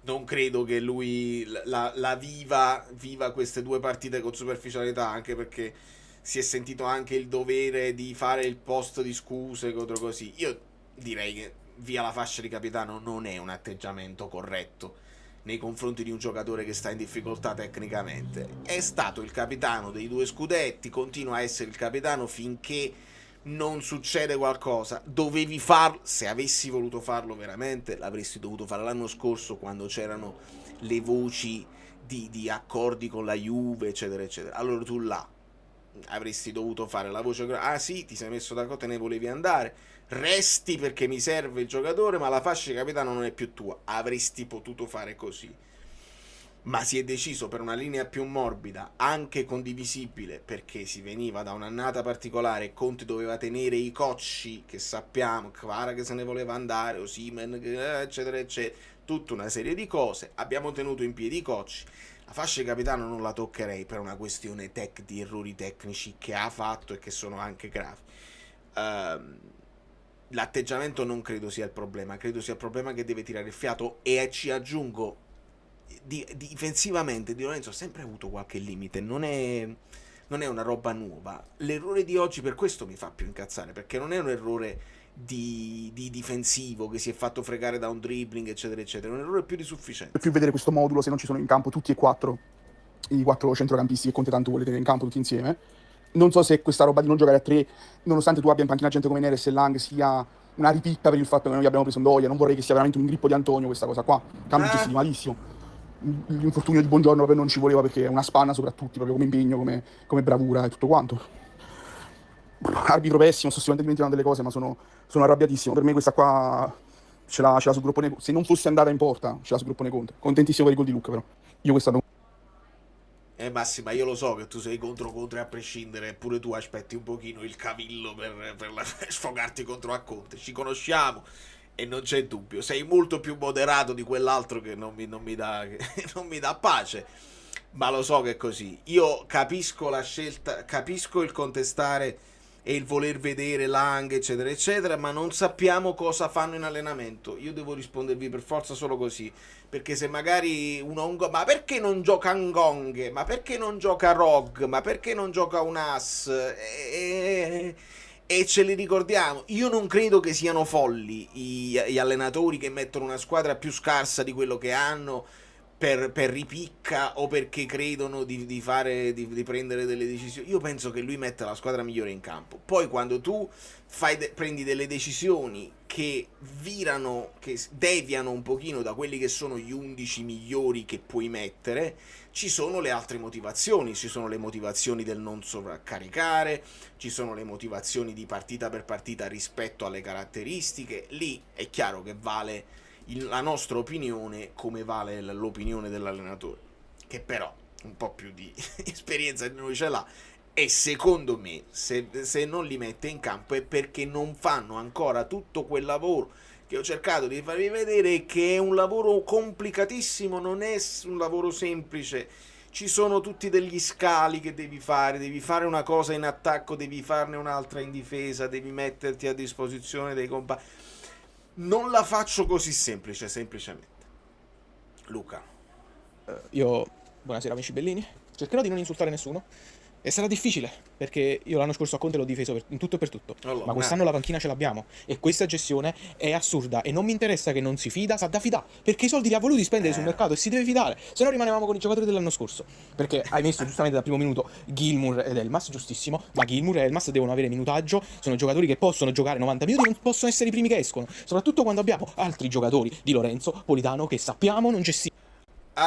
Sembra molto più alterato Luca, semplicemente mi sono reso conto perché sto a 1,5, forse se lo metto a 1 sembra meno alterato, perché poi sembra che ti stai facendo affiliare molto bene le partite consecutive, i lunghi minutaggi, e invece loro si sono fatti tutti i 90 minuti. Neres l'anno scorso giocava titolare, quest'anno non si può giocare più di 10 minuti. Questa roba non è fattibile, non è concepibile, ancor meno concepibile. Tu fai il 2-1 perché Spinazzola ha fatto un miracolo, fai 2-1 e cambi mettendo ancora cambi conservativi. No, non si può fare sta roba. L'unica nota buona, sono contento per Lucca. Bello il finale positivo. No ragazzi, vabbè, ho già risposto perché credo che sì, il ragionamento che faccio è perché mi metto nei panni di Conte e credo che sia così che lui stia ragionando. Poi posso avere torto io, può avere torto Conte, potete avere ragione voi. Io l'ho detto prima per rispondere a Valentina, anche io avrei messo comunque Lang, mi sembrava proprio la partita, ma per le caratteristiche dei difensori del Pisa avrei messo dei dribblatori, gente che punta all'uomo, perché eravamo proprio pericolosi con Spinazzola e Politano lì, e quindi però figurate, io avrei tolto De Bruyne per mettere Lang, vuol dire che poi dovevi fare tutto un altro tipo di discorso, dovevi rispostare McTominay a centrocampo.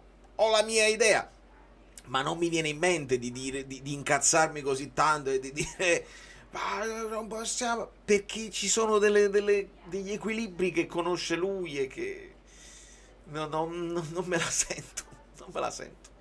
Io credo che l'atteggiamento dei calciatori in campo di oggi sia un pochino più grave di quello che sono la gestione dei cambi di Conte. È una mia opinione e voi potete essere d'accordo o meno, e non è per difendere Conte perché non me ne frega proprio, ma quello che era tangibile da parte mia erano quelli che sono entrati un pochino molli, e ho visto gente un pochino più sufficiente, magari facendo entrare Lang entra con la rabbia di chi vuole dimostrare come è entrato Lucca e ti dà tutta un'altra cosa. Lì ti posso dire magari sì, però purtroppo la contraprova non ce l'abbiamo. E lasciamo ai 600 like. Ascoltiamo Angelo. Buonasera Valerio, buonasera amici bellini. Un minuto di silenzio per Nolang, Vedi, che più, almeno lui più si è alzato calmo. dalla sedia per entrare in campo, ma poi alla fine insomma il gol di Spinazzola gli ha tagliato le gambe, se così vogliamo dire. Una domanda seria per te. Dato che era uno dei nomi che erano papabili insomma, per sostituire Kvara a gennaio, secondo te, visto le difficoltà che sta avendo per entrare un po' negli schemi, se l'avessimo acquistato a gennaio, quanto gli dovrebbe potuto dare da gennaio, cioè per chiudere l'anno? Forse è per questo che non si è chiuso su di lui, perché magari aveva bisogno di maggiore preparazione. Cosa ne pensi?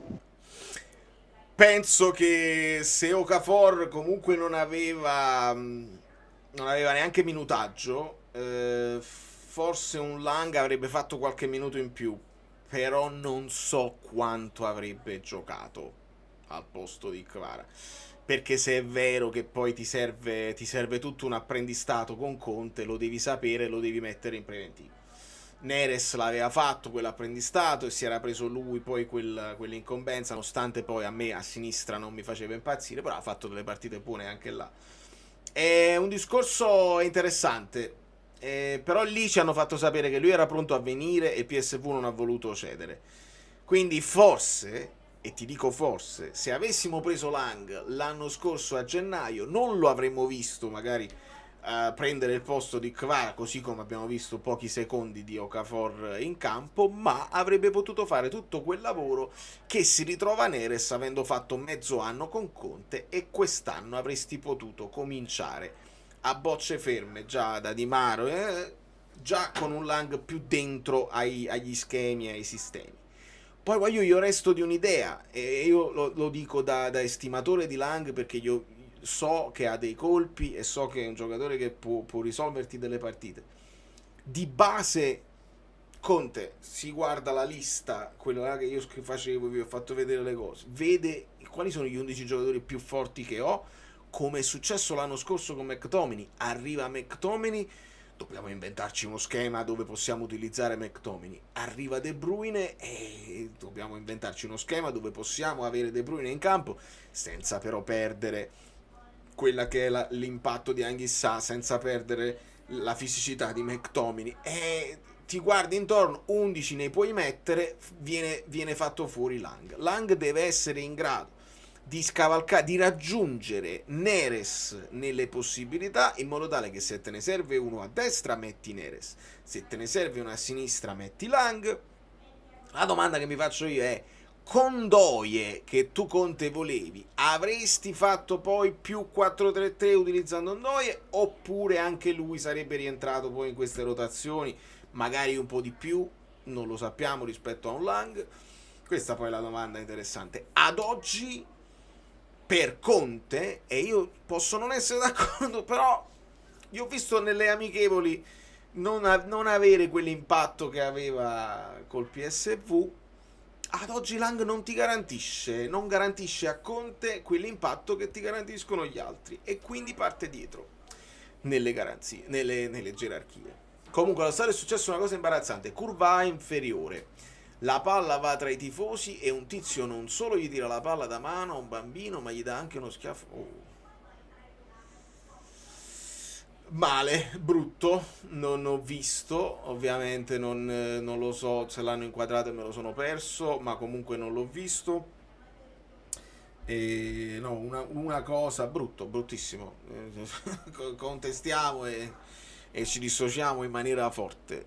Avevano solo inquadrato certi tifosi del Pisa, e Patrick in telecronaca ha detto: "Pusate sto telefono, il Pisa stava facendo il forse finale, voi state a guardare un coppo telefoni". Quindi così. Poi vabbè, serviva comunque qualcuno per sostituire Kvara in ogni caso.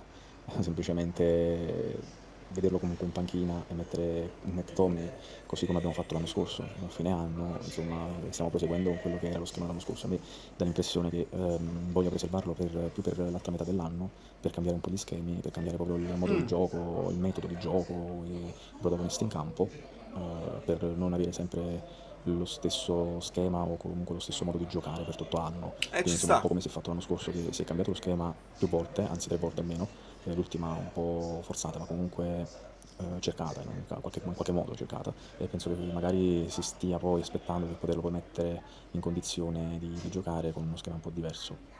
Ci sta come ragionamento. Buonasera Valerio, buonasera amici bellini. Ci sta come ragionamento. Alessio dice una cosa che onestamente se l'avessimo detta qualche anno fa ci saremmo tutti guardati, dici, ma che stai dicendo? Stai sognando? Pensa che lusso poter dire togli De Bruyne dal campo, cosa siamo diventati, viziati. Bello. Questo è bello perché comunque nella partita che non mi stava facendo impazzire di De Bruyne, ripeto, per la corsa poco fluida eccetera eccetera, non la migliore partita di De Bruyne finora, poi a un certo punto fa quel passaggio per Di Lorenzo che non ha proprio senso e c'ha una visione anche da fermo pazzesca e tu dici mamma mia, sta giocando con noi veramente, e poi la leadership e poi la sua presenza e la serietà, i chilometri percorsi, veramente incredibile. Allora Giovanni, Partita orrida, Conte male sulla gestione dei cambi, Di Lorenzo oggi siete tutti non so contro perché Conte. sta avendo questa involuzione e onestamente sono preoccupatissimo anche per Lang perché praticamente lo sta trattando come Okafor. Io non posso credere che questo ragazzo, dopo aver fatto tutto il ritiro, non meriti di giocare 30 minuti, soprattutto oggi che avevi visto che a sinistra avevi un buco non indifferente e Spinazzola poverino si è dovuto fare il cuore grande quanto una casa, e meno male che c'è la Spina stasera.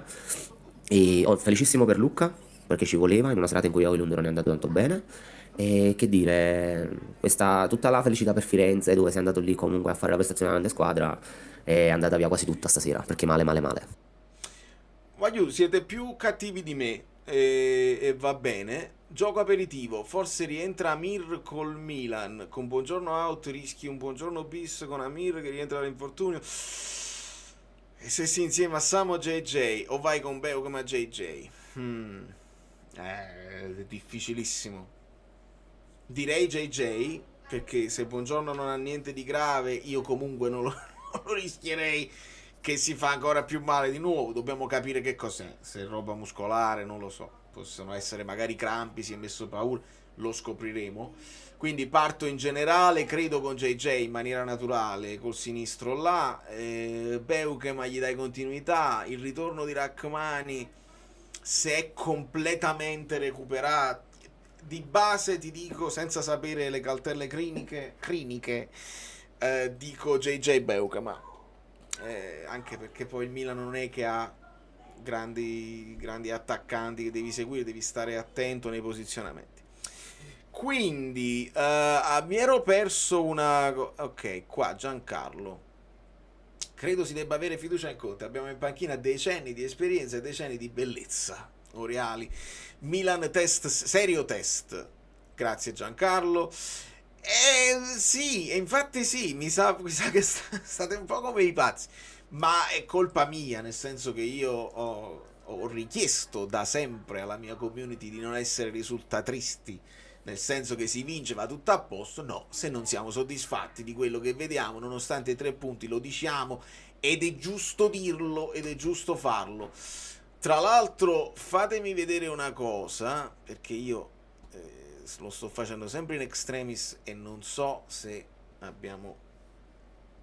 Scusatemi, fatemi vedere una cosa, io mi sposto un attimo di qua, che potrebbe anche essere sempre, io non lo so, faccio sempre un tentativo perché può essere oppure non può essere, nel caso in cui, visto che siamo a 1:20 e quindi possiamo partire, vediamo se nel caso, ma proprio nel caso, nel frattempo poi leggo altri messaggi vostri, siete pimpanti, vi vedo super pimpanti, le pagelle Bellini, i vocali stanno qua, chissà se poi ritorna ai vocali. Nel frattempo leggiamo altri messaggi. Senza Zambo e Lobo il 4-1-4-1 non si può fare, almeno da quello che si vede oggi. Il non si può fare, benvenuto, c'è follia, aspetta, ah no, quella è la follia di prima che è uscita adesso qua sotto, sta recuperando la follia. Io non ce la faccio a essere così definito e definitivo con questi giudizi. Non si può fare, secondo me si può fare, tutto si può fare stando sul pezzo. Aiù Federico, Antonio e Federico, sono suoni. L'ho letto anche, il 4-4-1 non si può fare con De Bruyne e McTominay, e invece si può fare. Ci sono dei tempi di inserimento e di meccanismi che vanno oleati, che vanno studiati meglio, poi ci sono alcuni avversari che sono meglio di altri per cui farlo. Il non si può fare, non la vedo una cosa, perché comunque l'hai fatto per 4 partite e hai vinto 4 partite. Non hai vinto ammazzo, hai vinto a volte con sofferenza, a volte con tranquillità, a volte l'hai creata tu stesso la sofferenza, a volte hai dovuto sfondare un muro più alto di te. E non è solamente la questione del risultato, si può fare perché lo stiamo vedendo. E questo ti riporto al discorso, la convivenza tra De Bruyne e McTominay. Anche qua, senza Zambo e Lobo, è chiaro che Lobotka è un giocatore che ha una serie infinita di caratteristiche anche difensive, di forza fisica che Gilmour non ha. È chiaro che Zambo in grande spolvero e sul pezzo è un giocatore dominante, che in Italia c'è solo lui così dominante, e però deve stare bene. Secondo me si può fare anche con Gilmour, si può fare anche con Elmas, si può fare con altri interpreti, però devono stare tutti sul pezzo e lo devono fare. E date anche modo e agio, con il fieno in cascina che dicevamo prima, di studiare altre soluzioni. Santa fatica, è quello. Se parti da quel presupposto ti trovi. Commenti troppo negativi. Veniamo da una trasferta a Manchester dove siamo stati 70 minuti a soffrire. Ottimi i 3 punti e tutto sommato buona partita. Sì, io ripeto, sono stato un po' sfiancato dal finale, dove hai riaperto quasi una partita che doveva essere ampiamente chiusa. Però non è che il Pisa mi è sembrato, e il fatto è che l'abbiamo dato noi stessi, abbiamo dato la possibilità al Pisa di rimettersi in partita, è quello che ti lascia un po' l'amaro in bocca.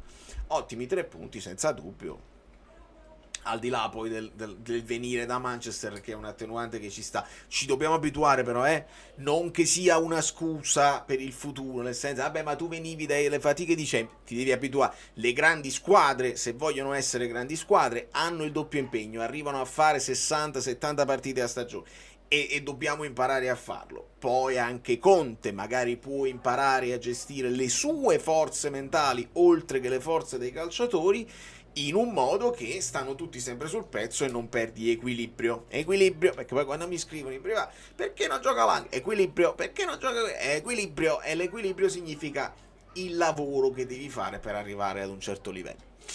L'assenza di un sostituto serio di Anghissà comporta un giro di valzer tra i centrocampisti che impedisce a Conte di mettere Neres e Lang insieme.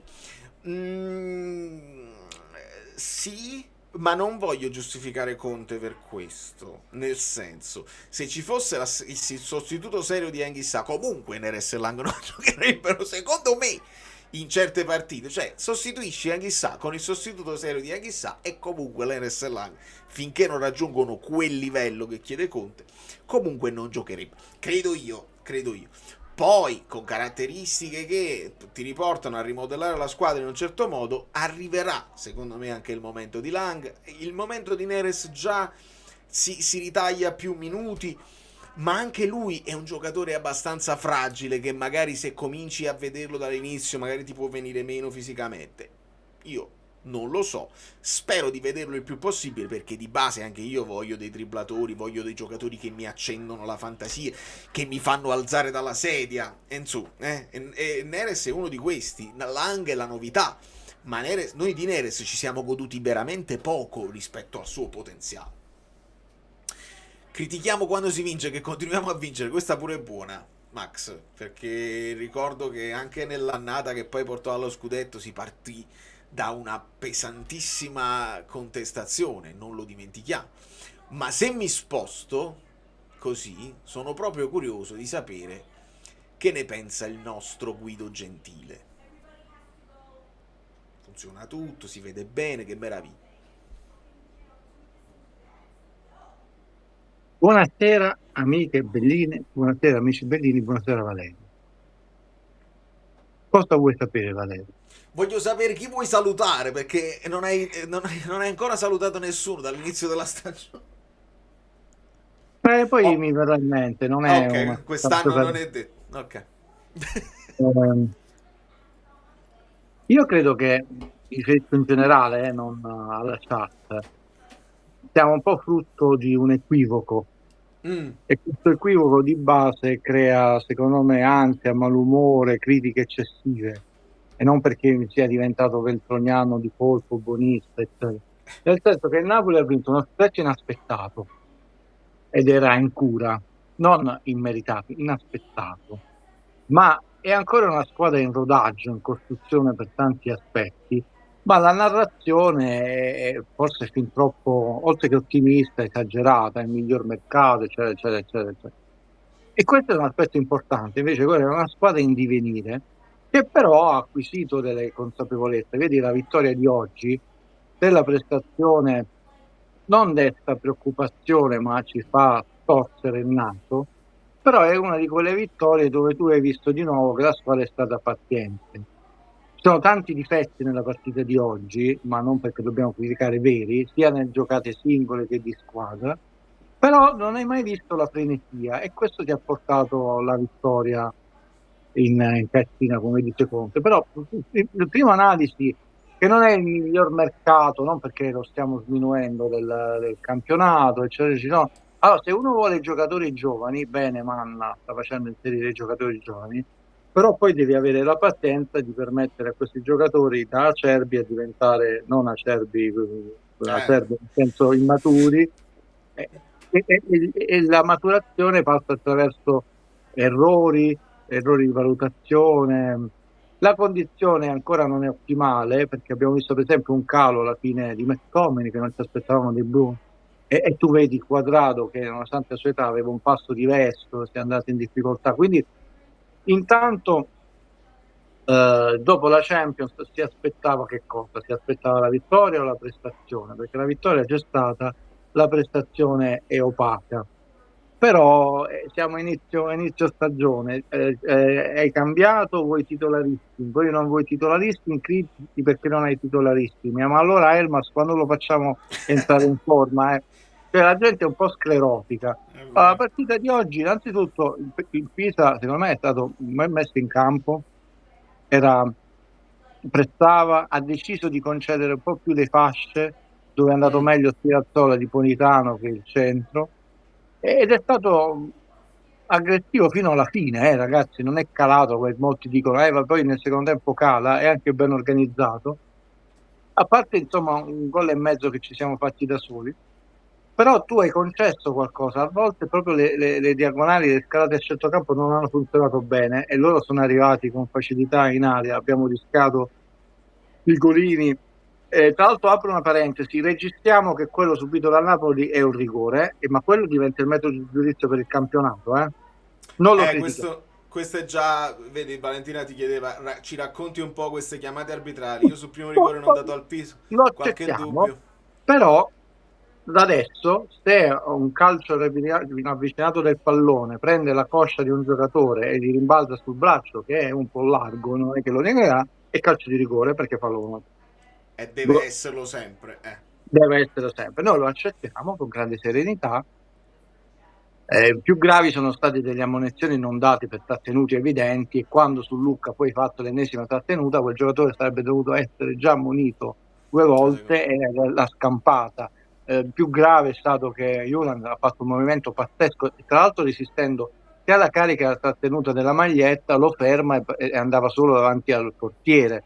Quelle sono cose che ti lasciano interdetto, però anche lì accettiamo che arbitri giovani si debbano fare le ossa e non siamo, insomma, non ghigliottiniamo nessuno. Marco, scrivimi in privato. No, scusami Guido, volevo dire a Marco di scrivermi in privato perché sta cosa mi interessa e la voglio approfondire. Nulla di nuovo, lo sappiamo che quello è il suo linguaggio colloquiale. No, ho capito, però hai capito, diventa l'errore, la cosa, ma se poi le immagini spariscono, perché io capisco che il video che posto io del non fallo di mano mi viene bloccato su YouTube dalla UEFA, no? Perché si vedono le doppie immagini che da una prospettiva sembra fallo di mano, ma in realtà è solo testa e niente. La UEFA me lo blocca. è rimasto sugli altri mini social, perché la UEFA controlla più YouTube, meno Instagram, TikTok e X. Però quell'immagine è fondamentale, perché se sparisce quell'immagine là, la Juventus posta la Juventus, i raccontatori del calcio postano il fermo immagine dove sembra che fallo di mano e gridano allo scandalo. Devi postare anche il resto del video. Quindi se spariscono i video, poi dopo uno se li deve segnare a mano e dobbiamo fare affidamento sulla memoria e sulla fiducia di chi ti racconta il calcio. Scusa Guido, vai. No, non ti devi scusare, è la cosa che poi ti fa venire dei dubbi, no? Perché se tu sei onesto e trasparente, e tra l'altro giornalisticamente tu dovresti raccontare la cronaca anche in maniera appassionata e appassionante e coinvolgente come fa Repice, no? Che è un po' di classe, perché ci sta che tu puoi raccontarlo con enfasi, con trasporto, ma meno male, perché sennò rendiamo tutto freddo. Però come hai detto tu, fai vedere tutto, perché se fai qualcosa, un'operazione di montaggio cinematografico, allora subentra il dubbio, perché io non voglio dire che uno è fazioso, ma il dubbio subentra. E se questa cosa si ripete costantemente nel corso degli anni, beh, poi è come la favola al lupo. Esatto. No, perché su quali basi il rigore contro la Juve non è rigore a detta dei commentatori, e quello contro il Napoli sì. E se lo racconti in un modo, lo devi raccontare sempre allo stesso modo. Comunque abbiamo cominciato veramente male a livello arbitrale, così come abbiamo finito l'anno scorso, cioè con decisioni incomprensibili. E il fatto che, Guido, poi commento anche cioè il fatto che loro ci dicano, aprano il microfono e ci dicano no perché così, però non ci risolve quello che è l'applicazione di un regolamento, che poi quando andiamo a sentire le parole del VAR non si trova, perché vedono delle cose veramente particolari, no? È stato, parlo per esempio del rigore non dato al Milan, no? È Nkunku che allarga lui il piede, così, veramente cose che ti fanno pensare ma sono del mestiere questi perché sembra proprio di no. No, sai dove sorrido? In alcune valutazioni sono sottigliezze, però tu capisci che qualcosa non funziona. E io preferisco determinati personaggi che sono sfacciatamente odiosi, faziosi, disonesti, tutto quello che vuoi. Non li seguo, non mi fanno né ridere né piangere, perché una volta che tu li hai inquadrati, allora se poi comunque ti diverti a guardarli, anche a commentarli, sei tu che è un problema. No, le cose che io non capisco, che chiamiamolo il pestone di De Bruyne è testato, no? Lieve ma testato, quello non è di lieve entità. Il doppio tocco sulle gambe di no, ma quello è di lieve entità. Come fai a stabilirlo? In realtà un'unica persona al mondo lo può stabilire, il giocatore che ha subito il contatto sulle caviglie. Anche l'arbitro più onesto, no, teoricamente, a meno che non è vicinissimo, è sempre proprio boom, che tu... E sono sottigliezze, no? E ovviamente nella testa delle persone dite no, ma tanto quello è lieve, e lì non è lieve. Innanzitutto dire il contatto c'è stato, e l'arbitro segna la palla, ma la palla era davanti e non l'ha proprio vista, quindi in due, uno in televisione, uno in campo, cosa avete visto? Non quello che succede. Poi tu dici, giudico, perché quella è la massima punizione, non sufficiente per decretare un calcio di rigore, è un altro discorso. Ma vedi, sono sottigliezze linguistiche che mi inquietano molto di più, perché poi sono spacciati da personaggi che vengono presentati come manco il Vate autorevoli, eccetera, e costantemente queste cose si ripropongono, però insomma non è questo l'argomento del giorno. L'argomento del giorno è che tu col Milan, e quest'anno il Milan sarà a posto fino alla fine, devi essere molto più preciso nei passaggi. Oggi siamo stati fallosi, devi essere molto più concentrato nel corso di tutta la partita. Oggi ci siamo presi insomma una mezza giornata di vacanza. Un sonnellino. sì, è vero. Secondo me... Ti riporto sul campo, Guido. Dimmi perché domanda di Antonio dice: non è che il desiderio ossessione che impedisce di giocare a 3 sacrificando uno tra KDB, Zambo, Lome e McTominay ora, e io dico ora, rischia di essere un limite? Cioè la voglia di usarli tutti e 4. È vero, è una giusta osservazione che ti avrei detto io. Mi hai anticipato, non perché voglio farmi bello. la necessità, il desiderio, eccetera, eccetera, di doverli schierare tutti quanti perché ti togli, non puoi togliere. È vero. Tra l'altro oggi, secondo me, Elmas, a dispetto della telecronaca, è entrato bene, perché era presente ovunque, quindi era sempre in appoggio, in difesa, in raddoppio o triplicava. Comunque ha chiuso 3 azioni a rimorchio, uno aveva fatto il gol, pure lui ha tentato 2 o 3 volte l'imbucata, ci sono anche gli avversari, non è una partita eccezionale, attenzione, però non so perché certi giocatori devono essere valutati sempre un voto o mezzo voto in meno rispetto agli altri. Ed io ve lo dicevo, è importante che noi recuperiamo più uomini possibili. Fare la polemica con eventuali colleghi a me personalmente non interessa, perché potremmo dire Kvaratskhelia è 12° nella classifica del pallone d'oro ed è storia, mister storia, non gioca manco da subentrato contro il Pisa. Non mi interessano queste cose, a noi interessano che la squadra vada bene, che più giocatori possibili entrino nei meccanismi di Conte, che si sentano coinvolti, che sentano di come è stato molto bello il gol, è stato molto bello, gol d'attaccante puro, bello proprio, un bel movimento, un bel tiro secco sotto l'incrocio dei pali, e sono cose importanti perché noi dobbiamo vedere le partite senza preconcetti, possibilmente, non siamo nessuno è perfetto, e in realtà se uno tifa deve tifare non per dire vedi avevo ragione io, un bidone, Lucca non è buono, così, e così ci guadagni, invece diamo pazienza al giocatore, e tra l'altro un altro giocatore sicuramente pagato tanto, questo sì, troppo secondo me, però mi sembra molto serio anche lui, siccome noi abbiamo perso un ragazzo molto serio come Raspadori, che non creava malumori nello spogliatoio, e questo è importante. Una partita molto in ombra, però chiudo, dopo uno sforzo, perché non solo fisico e psicologico, anche emotivo, perché comunque ricordiamo hai giocato in 10 contro 11, con City io ve l'avevo detto un po' opaco, altro pareggio, però dopo una cosa del genere potevi battere in testa, il Pisa è venuto bene, coraggioso, ben organizzato e perdevi 2 punti. Non li hai persi e poi continuare questo percorso di strutturale del Napoli, visto che oggi che giorno è Valerio? Il 22, quindi 21 giorni dopo la posa della prima pista. Senti, sei riuscito a capire buongiorno che roba è? Sembra muscolare, io te l'ho scritto in privato. Allora, buongiorno è un giocatore forte, prima cosa, se no poi le persone che non ha subito il contraccolpo di passare da Torino a Napoli, e questo è un fatto buono perché non è scontato, no? I giocatori poi possono non dimostrarsi all'altezza di fare un salto di piazza, no?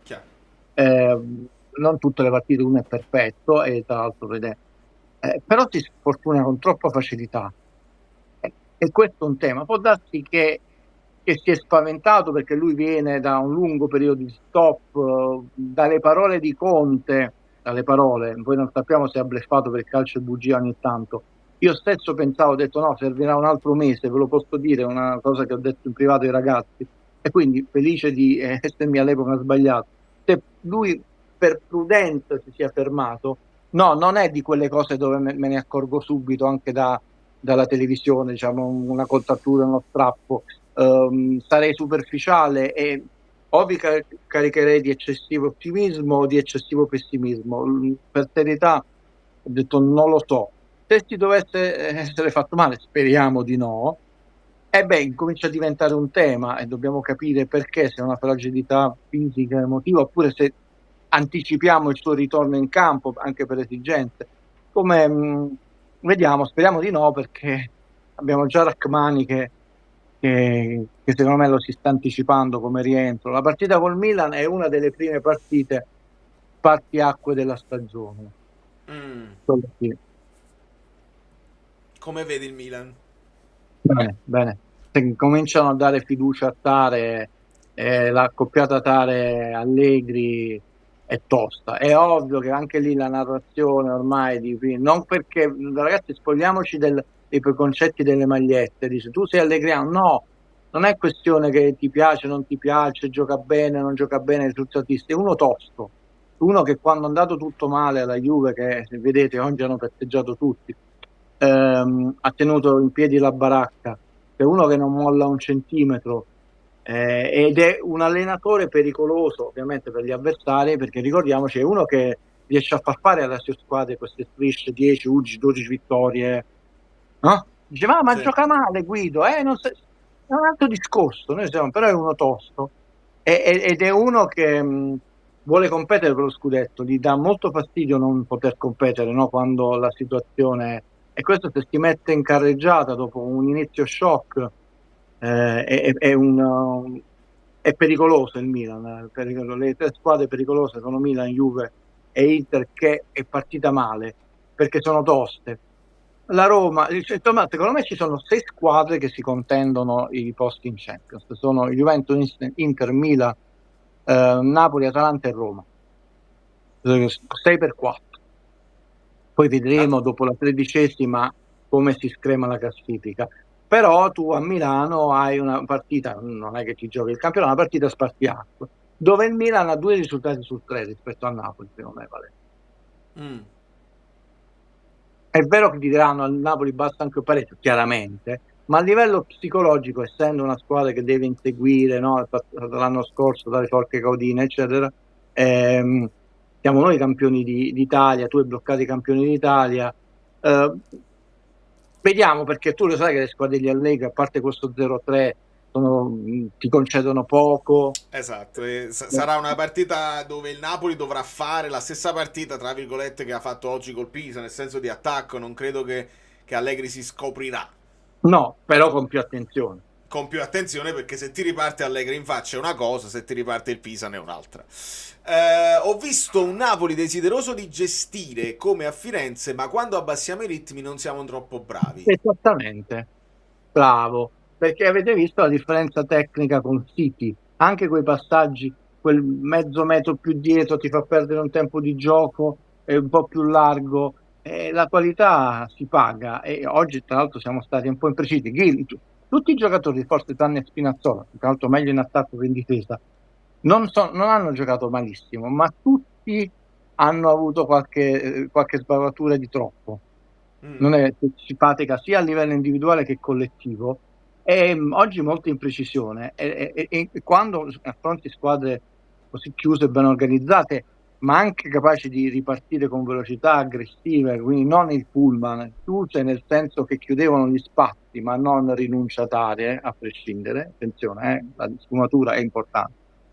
Se tu sei impreciso, un po' lento, infatti quando alcune azioni aumentavamo il giro del motore e tu vedi subito eri più pericoloso. Secondo me, per esempio, si è mosso molto bene il nostro attaccante, proprio bene con i movimenti, bene ha difeso palla, anche lui è giovane, è stato fermato 2 o 3 volte, diciamo, più dall'arbitro che dal difensore, ha fatto una partita maiuscola. Chiaramente sono di quelle partite che non ti saltano agli occhi, non è che fai niente di particolare spettacolare, però ragazzi il calcio non è che vince sempre 5-0 dando spettacolo, ti lavora ai fianchi. Senza dubbio. Tra l'altro questa osservazione di Alessio è corretta. Noi le coppe, loro senza coppe. Intanto questa settimana qua noi ce l'abbiamo settimana tipo e loro no, perché devono giocare in Coppa Italia. Quindi non usiamo poi l'alibi eccetera eccetera. Dobbiamo andare a fare i campioni d'Italia senza dubbio. E credo, Guido, perché io ho avuto un'impressione un po' di superficialità nel secondo tempo, un pochino di saccenza, di sufficienza. Assolutamente. E credo che quella non la vedremmo mai contro il Milan. Possiamo andare in difficoltà tecnica, tattica, ma non vedremo il passaggio un po' pigro, diciamo, che ho visto nel secondo tempo. Sì, ci sono delle cose che sono state proprio sbagliate come scelta, nel senso che tu a un certo punto o decidi no, io non voglio coprirmi, attaccare a un'oltranza, però gestisco con sapienza e congelo, come si diceva, no, il possesso del pallone. E invece eri un po' nell'indecisione, in quella terra di nessuno nelle scelte, e ti prendevi qualche, non dico imbucata, c'è stata una bella chiusura di Juan Jesus. Sì, ho urlato come un mi sentirai domani come urlato là. Ha ragione Pasquale, vedi, mi ha ricordato una cosa di cui non abbiamo ancora parlato in live, quella discesa di Højlund che aveva McTominay da una parte e De Bruyne dall'altra che hanno accompagnato, e lì si è fatto un po' prendere, è stato un po' attaccante, diciamo, un po' 22 anni, voglio, concediamogliela un po' di voglia di segnare, tra virgolette, però è grave. Solo che ci sta, cioè, sono cose umane. Tra l'altro, ecco, in quel caso lui vuole andare a concludere l'azione, solo che è un po' decentrato e ti possono chiudere. Non è molto più grave se tu proprio non hai in testa e sbagli la concezione del passaggio. Lì tu dici io non voglio passare, quando hai detto per dritto faccio il terzo gol. Tu dici egoisticamente no, non va bene perché... Però il passaggio che doveva fare era a destra, non a sinistra, se no era e doveva farlo subito. Poi quando arrivi troppo vicino all'area di rigore non c'è lo spazio. E non l'ha fatto subito, è andato a chiudere lui. Sono cose che puoi migliorare nella gestione delle scelte della partita. Secondo me non stai vincendo 4-0, allora dici 4-0 è anche giusto che tenti la doppietta se uno ha fatto un gol. Poi insomma saranno bravi tutti i membri dello staff tecnico a far crescere i nostri ragazzi. Però è anche vero, ragazzi, vediamo sempre tutti e due gli aspetti, che poi ci sono dei giocatori che non hanno mai il coraggio di prendersi certe scelte, no? E quando ci sono quelle partite dove la palla pesa, stai 0-0, ti serve quel gol per qualificarti al turno successivo, no? Allora è importante che i giocatori abbiano il coraggio. È sempre una sottile linea rossa, non tra il pavido e l'impavido, come lo straordinario romanzo e poi il film, no, quella sottile linea tra il coraggio e l'egoismo, no? E poi riuscire a trovare l'equilibrio giusto, perché sempre non sono i robot, però diciamo miglioreranno. Valentino, riprendo la tua domanda dopo, perché usciremo dalla situazione Napoli e questa qua la prendo a volo, perché mi sono reso conto da questo commento che forse loro si stavano conservando il rientro di Leao proprio per la partita con noi, quindi non hanno rischiato. E ti chiede: contraccolpo di Lorenzo, secondo errore consecutivo devastante, domenica lo aspetta Leao, giocatore che storicamente ha sofferto tantissimo. Ma è venuto a fine partita, non mi sembra, cioè poteva essere l'inizio che tu batti in casa, è un momento di appannamento, ha fatto un errore anche banale, e lì, come hai detto tu, è superficialità, è un po' di leggerezza, spero non presunzione, più proprio la superficialità, perché ti senti sereno, stai 3-1, hai qualità, di solito non vuoi buttare mai il pallone, fai ripartire l'azione. Aspetterei, no, Leao lo soffri sempre, non solo perché hai perso col City. Tra l'altro comunque mi sembra un po' eccessivo quello che stanno facendo su Di Lorenzo, dice proprio tu lo difendi, perché comunque cioè, ma voi avete visto quanti gol ha fatto quel ragazzo? Mi sembra che il record del giocatore più giovane avere già raggiunto 50 gol, non dico una fesseria in Champions League, cioè parliamo comunque di un fenomeno che oltre che un fenomeno fisicamente non è proprio Pierino, non è un Mingherlino. Ragazzi, un centimetro lui la tocca e la sposta quella palla, parliamo, poi dice ma gli ha preso 2 metri, sì, ci può stare che però Di Lorenzo è anche uno serio e tosto di testa, credo che si riprenderà, e sarebbe più grave se proprio fisicamente lui è fuori condizione, perché invece lì hai detto quanto tempo ti serve, 2 settimane, 3 settimane per trovare una condizione ottimale. Invece dall'aspetto psicologico secondo me non dovrebbe essere un fatto, non si dovrebbe destare preoccupazione, spero però. Okay. Oggi è proprio una leggerezza, la fece anche con Real Madrid, nel senso, però ce la siamo dimenticata perché quando c'era ancora Garzia, quella partita la buttammo proprio perché era alle corde Real Madrid, gli abbiamo regalato 2 gol e mezzo, no? Ricordo ad Antonio che almeno oggi era infortunato Mazzocchi, non so se è una cosa che si porta dietro, quindi non credo che verrà utilizzato col Milan. Tra l'altro l'idea potrebbe essere, ma io non lo tolgo Di Lorenzo anche per due motivi, a parte che non voglio rischiare Spinazzola, e quindi l'idea potrebbe essere Spinazzola a destra e Olivera a sinistra, cosa che sarai costretto a fare in Champions, quindi secondo me gioca ampiamente Di Lorenzo, anche spaesato, anche col rischio, se non stesse bene psicologicamente, e mi giocherei comunque Olivera al posto di Spinazzola proprio per non rischiare nella partita di Champions, perché non ne hai più, perché poi Di Lorenzo sarà squalificato. Sì, leggevo un commento, Vale, scusa, non voglio toglierti Sì. il ruolo, però che No, diciamo, prego. stiamo dicendo, non leggo, non siamo stati brillanti, ma è abbastanza palese che siamo stati, io ho detto opachi, no? Vuol dire No, opachi, ma Francesco intende fanno fatica a dire semplicemente che non siamo stati brillanti, Sì, sì, sì, preferendo no, invece lanciarsi in sì, sì, previsioni no, catastrofiche. Lui è a l'ho capito. difesa. Sì, l'ho capito che non riferito a noi. Infatti ho detto, ragazzi, io penso che anche la preparazione sia fisica, psicologica che strutturale di organizzazione della rosa sia stata impostata ovviamente in maniera totalmente diversa. L'anno scorso il Conte era impostato su una competizione, non manco due, la coppita, una, e quest'anno, per quanto lui stesso continua a dire dobbiamo fare esperienza, è molto serio, non sta illudendo le persone che tu farai una Champions League da protagonista, poi la facciamo e saremo contenti, ennesimo applauso a Conte, come dicono i miracoli che fa. Però anche questo, io tanto alla quarta partita è incominciato per necessità o per scelta o per tutte e due a inserire sempre più giocatori. Ci sta mancando terribilmente il centravanti, adesso è arrivato questo ragazzo che secondo me si muove molto bene e Napoli per ora sta facendo segnare più giocatori. È chiaro che è importante avere un centravanti da almeno da 20-25 gol ad averci, no? Però anche Gilmour comunque si è sbloccato, no? Non ne farà tanti di gol, no? Allora perché le persone, no? Perché la narrazione devono vedere tutto malissimo? Diciamo, è chiaro, Napoli oggi è molto opaco e deve migliorare in tanti aspetti tecnici, tattici e della gestione dei tempi della partita, se vuole arrivare da protagonista fino in fondo. Però non ha manco perso un punto, diciamo, il campionato, quindi è riuscito a tenere botta nonostante sia opaco. Cioè, se continua così è facile pensare che uno perderà dei punti per strada. Vediamo invece l'aspetto positivo. Nonostante ci siano enormi margini di miglioramento. Ti ricordi che questo discorso dei margini lo facemmo anche l'anno scorso?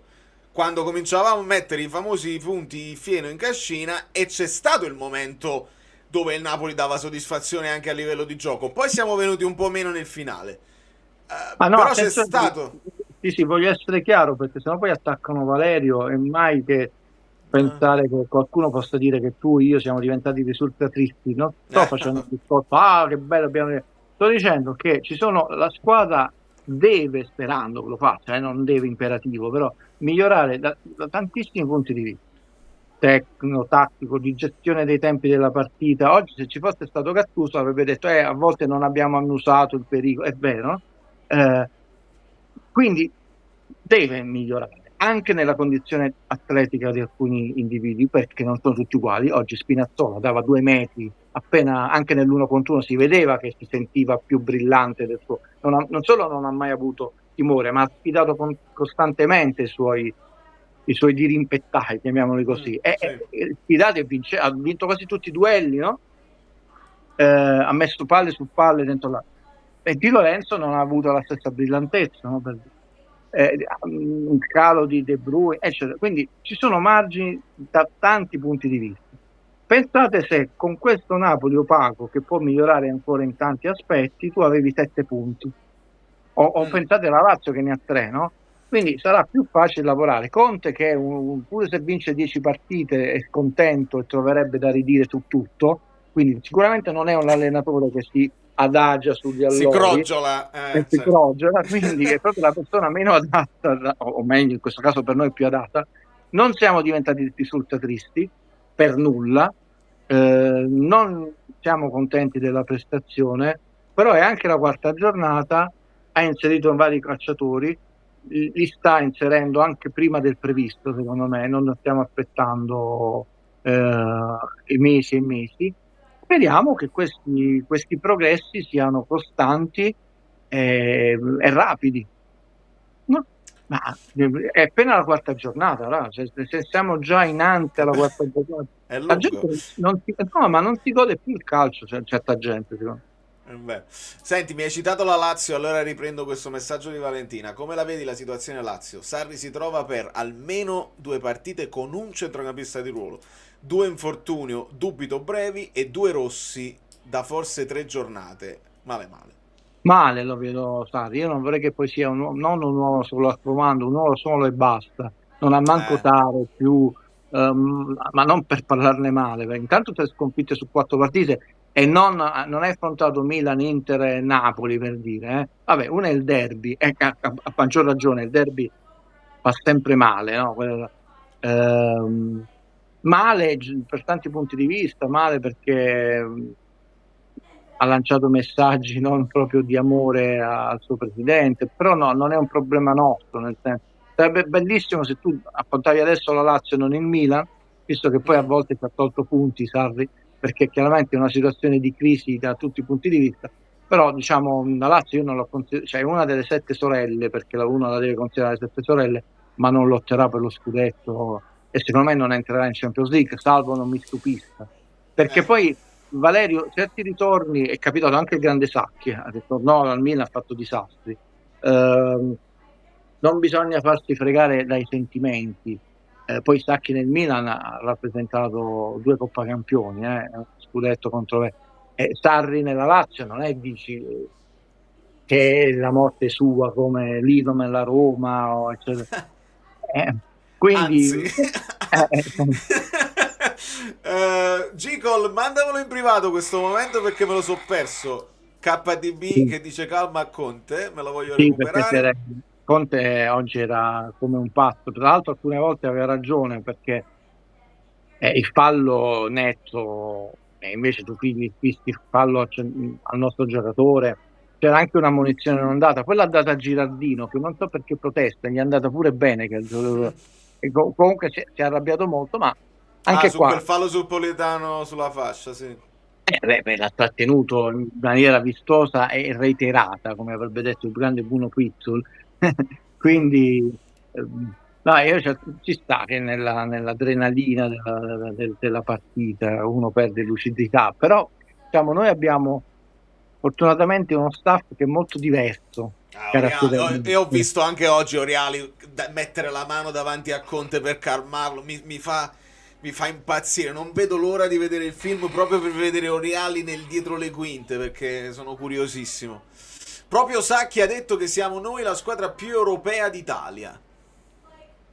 Sì, ma forse io non mi spiego bene, io non sto dicendo che facciamo schifo. No, ma non ti stanno contestando, stanno aggiungendo dei dettagli. Perfetto, diciamo che noi siamo a metà forse di un percorso e tra l'altro non sta andando male, perché ragazzi l'anno scorso hai vinto un campionato punto a punto che si è sempre detto non lo riesce a vincere, non siamo una squadra. Quest'anno è vero il calendario era molto semplice, però anche altre squadre hanno avuto il calendario molto semplice, hanno regalato punti all'Udinese o altre eccetera eccetera, lascio fare a Salvini i suoi elenchi. Quindi la cosa pericolosa quando tu hai già raggiunto il tuo top e sai che puoi solo mantenerlo, non è facile mantenerlo per 9 mesi. Secondo me noi siamo, non voglio dare percentuale al 10%, 15%, siamo ancora molto bassi come percentuali, però vedete quello che ho visto, no? La consapevolezza. La consapevolezza è importante perché in una partita opaca, da tanti punti di vista, e lo ribadiamo, il Napoli ha avuto la mentalità per dire comunque la vinciamo. Anche un po' fortuna, che non è mai un difetto nella vita ad avercela, però a me piace quando le squadre non si fanno prendere la frenesia. Purtroppo certi tifosi amano più la frenesia mazzariana, che infatti ci ha fatto vincere di tutto e di più, e invece questo logorio costante, no? I gol, anche lo stesso di Spinazzola, che è un gol diciamo sembra più la giocata del singolo, però rivedete l'azione, è stata un'azione dove il Napoli per vari minuti ha provato di nuovo a mettere la squadra tra le corde, e questa cosa a me piace, no? Di avere durante la partita anche in momenti non brillanti la pazienza di riprovarci, e secondo me è data da quella consapevolezza che tu hai acquisito e anche del lavoro che settimanale si fa, perché è brutto quando ti fai prendere la frenesia, perdi un sacco di palloni stupidi, fai quei falletti stupidi che comunque fanno gioco all'avversario. Dobbiamo migliorare in tanti aspetti, però miglioriamo con 12 punti, quindi che male non fa. Tralasciando il ritorno di ogni tanto del vapore da Ferro del Siro, che pure si sente Era Non so perché. il dark side. No, ma pochissimo, si è sentito mezza volta. Oggi penso collegamento impeccabile. So che ci tieni, non si è perso una virgola detta da Guido, quindi perfetto. Guido, mi è venuto in mente, facendo poi l'analisi e guardando i movimenti che deve fare De Bruyne, che finisce per fare il primo pressing, anzi addirittura quello che fa Lobotka da regista, che poi va a pressare su Rodri, il regista, quando si abbassa.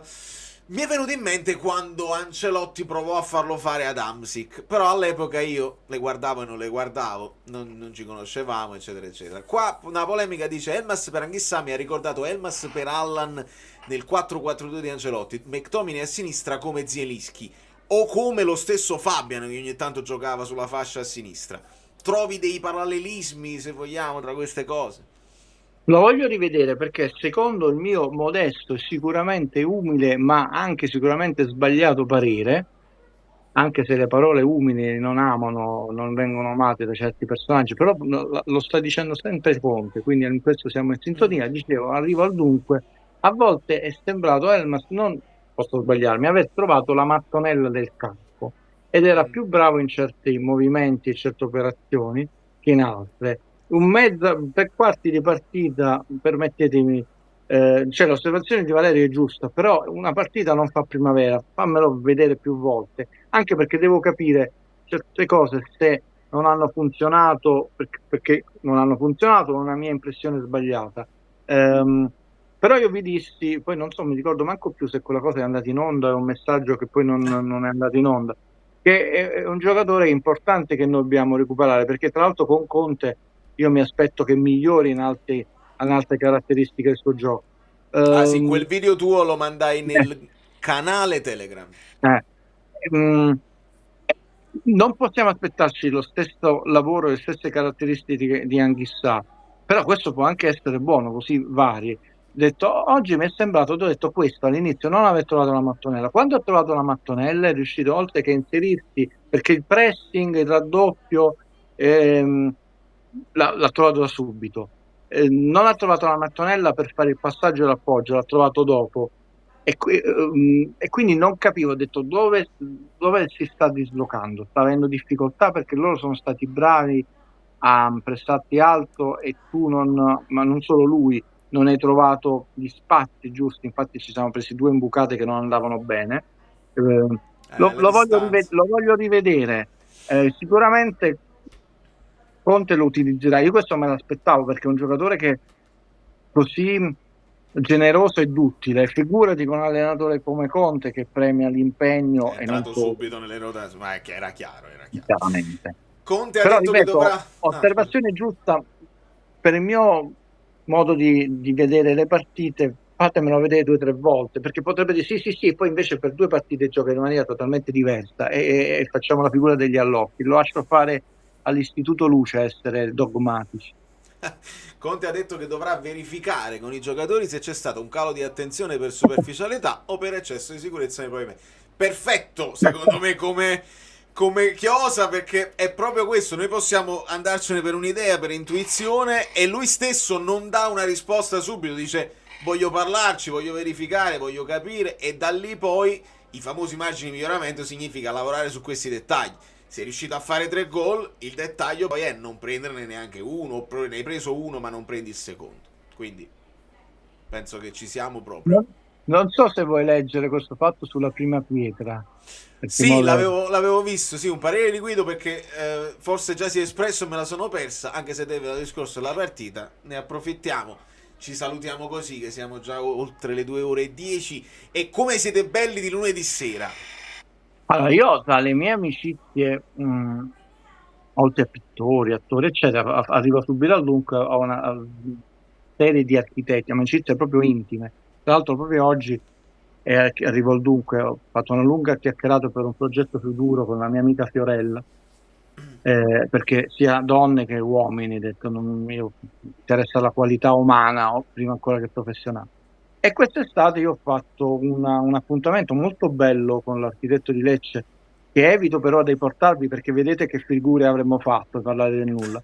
Tra l'altro di altissimo livello, perché abbiamo parlato di come si è, chiamiamola, evoluta, in realtà il termine era beffardo, la speculazione edilizia in Italia, pensate un po'. E a me non piace come vengono affrontati certi argomenti, finché vogliamo dire che sa fare Elmas, diamo 10 al mercato, si è esplodenato, tutte queste cose ci sta nel calcio, anche arrivare a chiacchiere dal bar, ma spacciarsi come grandi cose.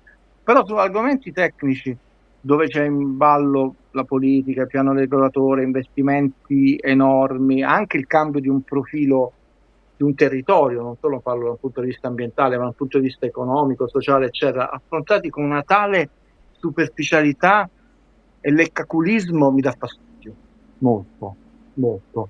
E mi ha dato molto fastidio Losanna nell'Alto dei Cieli per questa trovata che non è né cinematografica né divertente. Il Presidente avrebbe potuto dire all'epoca: io il centro sportivo lo voglio fare, è delicato, non so adesso darvi i tempi, ma ci lavorerò nelle migliori condizioni possibili. Se tu vai e dici io ci metto la faccia il 1° settembre, ci poso la prima pietra, puoi anche dire non ci sono riuscito perché ho trovato degli ostacoli, voglio ragionarci meglio, mi scuso per essere stato un po' azzardato, avventato, ma sto impegnando veramente tutte le mie risorse intellettuali e organizzative. Scusate il ritardo, lì potevo uscirsene con una battuta che era anche un omaggio quindi non mi è piaciuto. Permetteva, adesso diranno criticate, ci ha fatto vincere 2 scudetti. No, fermi. Io faccio 50 serate, domani mi invito a una serata, non mi presento, voi dite ci hai dato bidone, Guido, non contano le 50 serate, conta il bidone che io vi ho fatto. Sono 2 cose separate. Il bene che uno sta facendo, tu hai fatto un'affermazione libera, spontanea, nessuno te l'ha estorta, e potevi semplicemente dire sì, non ci sono ancora riuscito perché è più complesso di quello che immaginavo. E siccome è un investimento importante, va fatto in maniera seria e ponderata. Te ne esci in maniera onesta. Chi ti diceva niente? Chi ti poteva dire niente? Quindi chiudo, perché la domanda è seria. Attenzione, perché poi io devo scerirmi a quello che tutti abbiamo letto, quindi possiamo sbagliare. Opzione non significa nulla, perché bisogna capire se questo terreno verrà venduto e quando verrà venduto. Non lo sappiamo, non c'è stato detto che questo terreno andrà in vendita nel 2027. Quindi intanto primo punto interrogativo: verrà venduto? Sì, quando? C'è un diritto di prelazione per qualcuno, perché opzione, a meno che non hanno sbagliato la parola, e quindi è diversa, perché se io sono affittuario, ho il diritto di prelazione, prima lo devono chiedere a me, cioè io sono in affitto in questa casa, no? Le assicurazioni che vendono immobili di colpo, sì. No? Non lo posso comprare io l'appartamento, perché prima devono chiedere a chi è in affitto. Caduti i termini di prelazione posso subentrare io e posso avere un'opzione prima degli altri, quindi anche questo, vedete, è un gergo non campatinario, tecnico molto importante. Allora io mi devo fare riferimento, loro hanno parlato di opzione, non prelazione. Ma c'è un diritto di prelazione per qualcuno che sta utilizzando questo terreno? No, non lo so, non c'è stato detto. Quindi tutto molto alla carlona, sempre in maniera superficiale. Non sappiamo nulla. Non sappiamo A, se verranno venduti, B, quando verranno venduti, C, e non è un se di poco conto, perché sì, verranno venduti, decideranno fra 10 anni di venderli. Ragazzi, passano gli anni. Se c'è un diritto di prelazione, o meno, e lui dice io li ho opzionati, puoi sempre anche dire ma non li vogliono vendere, però io li ho opzionati, ho capito, però tu avevi detto la prima pietra significa che quando fanno la cerimonia viene il ministro, viene il prete, viene come si chiama, si posa la prima pietra, che è un gesto simbolico, lo sappiamo, però è l'inizio effettivamente del cantiere, perché poi c'è l'ingegnere, l'architetto, il capocantiere, eccetera, eccetera. Senza considerare, e veramente chiudo, tutti i tempi della burocrazia, che sono diversi rispetto a uno stadio, ma non sono un giorno. Io quando mi feci quei calcoli non ci credo, perché si deve riunire il consiglio, deve fare sicuramente una variante, cioè, con dei progetti, non è che dici te lo do in bianco, perché io ho presentato dei progetti, sicuramente quando si presentano dei progetti qualcosa la devi cambiare, cioè i tempi della burocrazia, basta leggere la letteratura dei centri sportivi in Italia, non sono tantissimi, ma non sono neanche 2, non è che sono stati costruiti in un giorno, e vedete il tempo necessario innanzitutto per l'aspetto propedeutico, quello burocratico, che comunque va da 1 anno e mezzo ai 2, non un mese. Quindi sinceramente non mi è piaciuta. Quindi brancoliamo nel buio. Colleghi, e io non mi permetto né di fare lezioni di giornalismo né di criticare nessuno, tutti sono liberi di vivere la vita come la vogliono vivere. Se amano essere presi in giro, sono contenti loro. Io non amo essere preso in giro, anche se sono un signor nessuno, però non l'ho trovata né divertente né veramente una trovata cinematografica. L'ho trovata di cattivo gusto, e soprattutto continuiamo a brancolare nel buio, perché ragazzi, io lo continuo a dire ogni volta, siamo al 22 settembre e quindi noi porteremo avanti non più meno il countdown, adesso è un conteggio progressivo. Pensate se siamo qui fa 2 anni e dire sono passati 705 giorni dal posto della primavera, non sarà divertente, e spero che non avvenga tutto ciò. Guido, io ti ringrazio, ti bacio forte e ci aggiorniamo con a punteggio pieno. È bello ricordarlo. Molto sereni, ragazzi, state sereni, come ci insegna anche il dottor Lombardo, vedo un clima sereno, ragazzi, un clima sereno.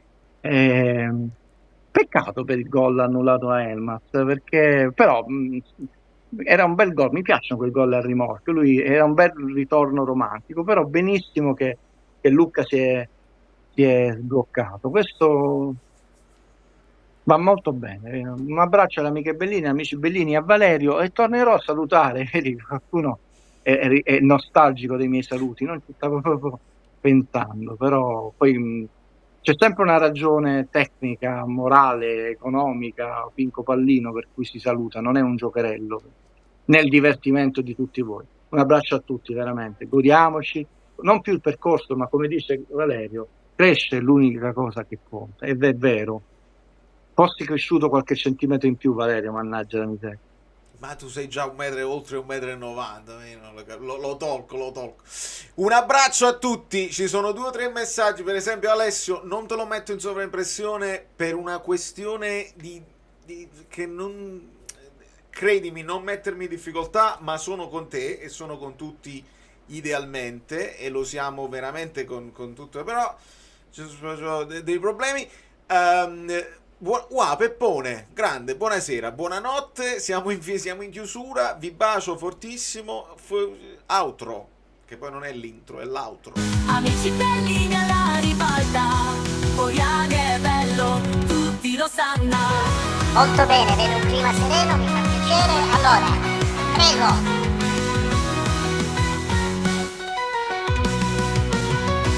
Allora, abbiamo finito, grazie e buona serata a tutti. Andiamo.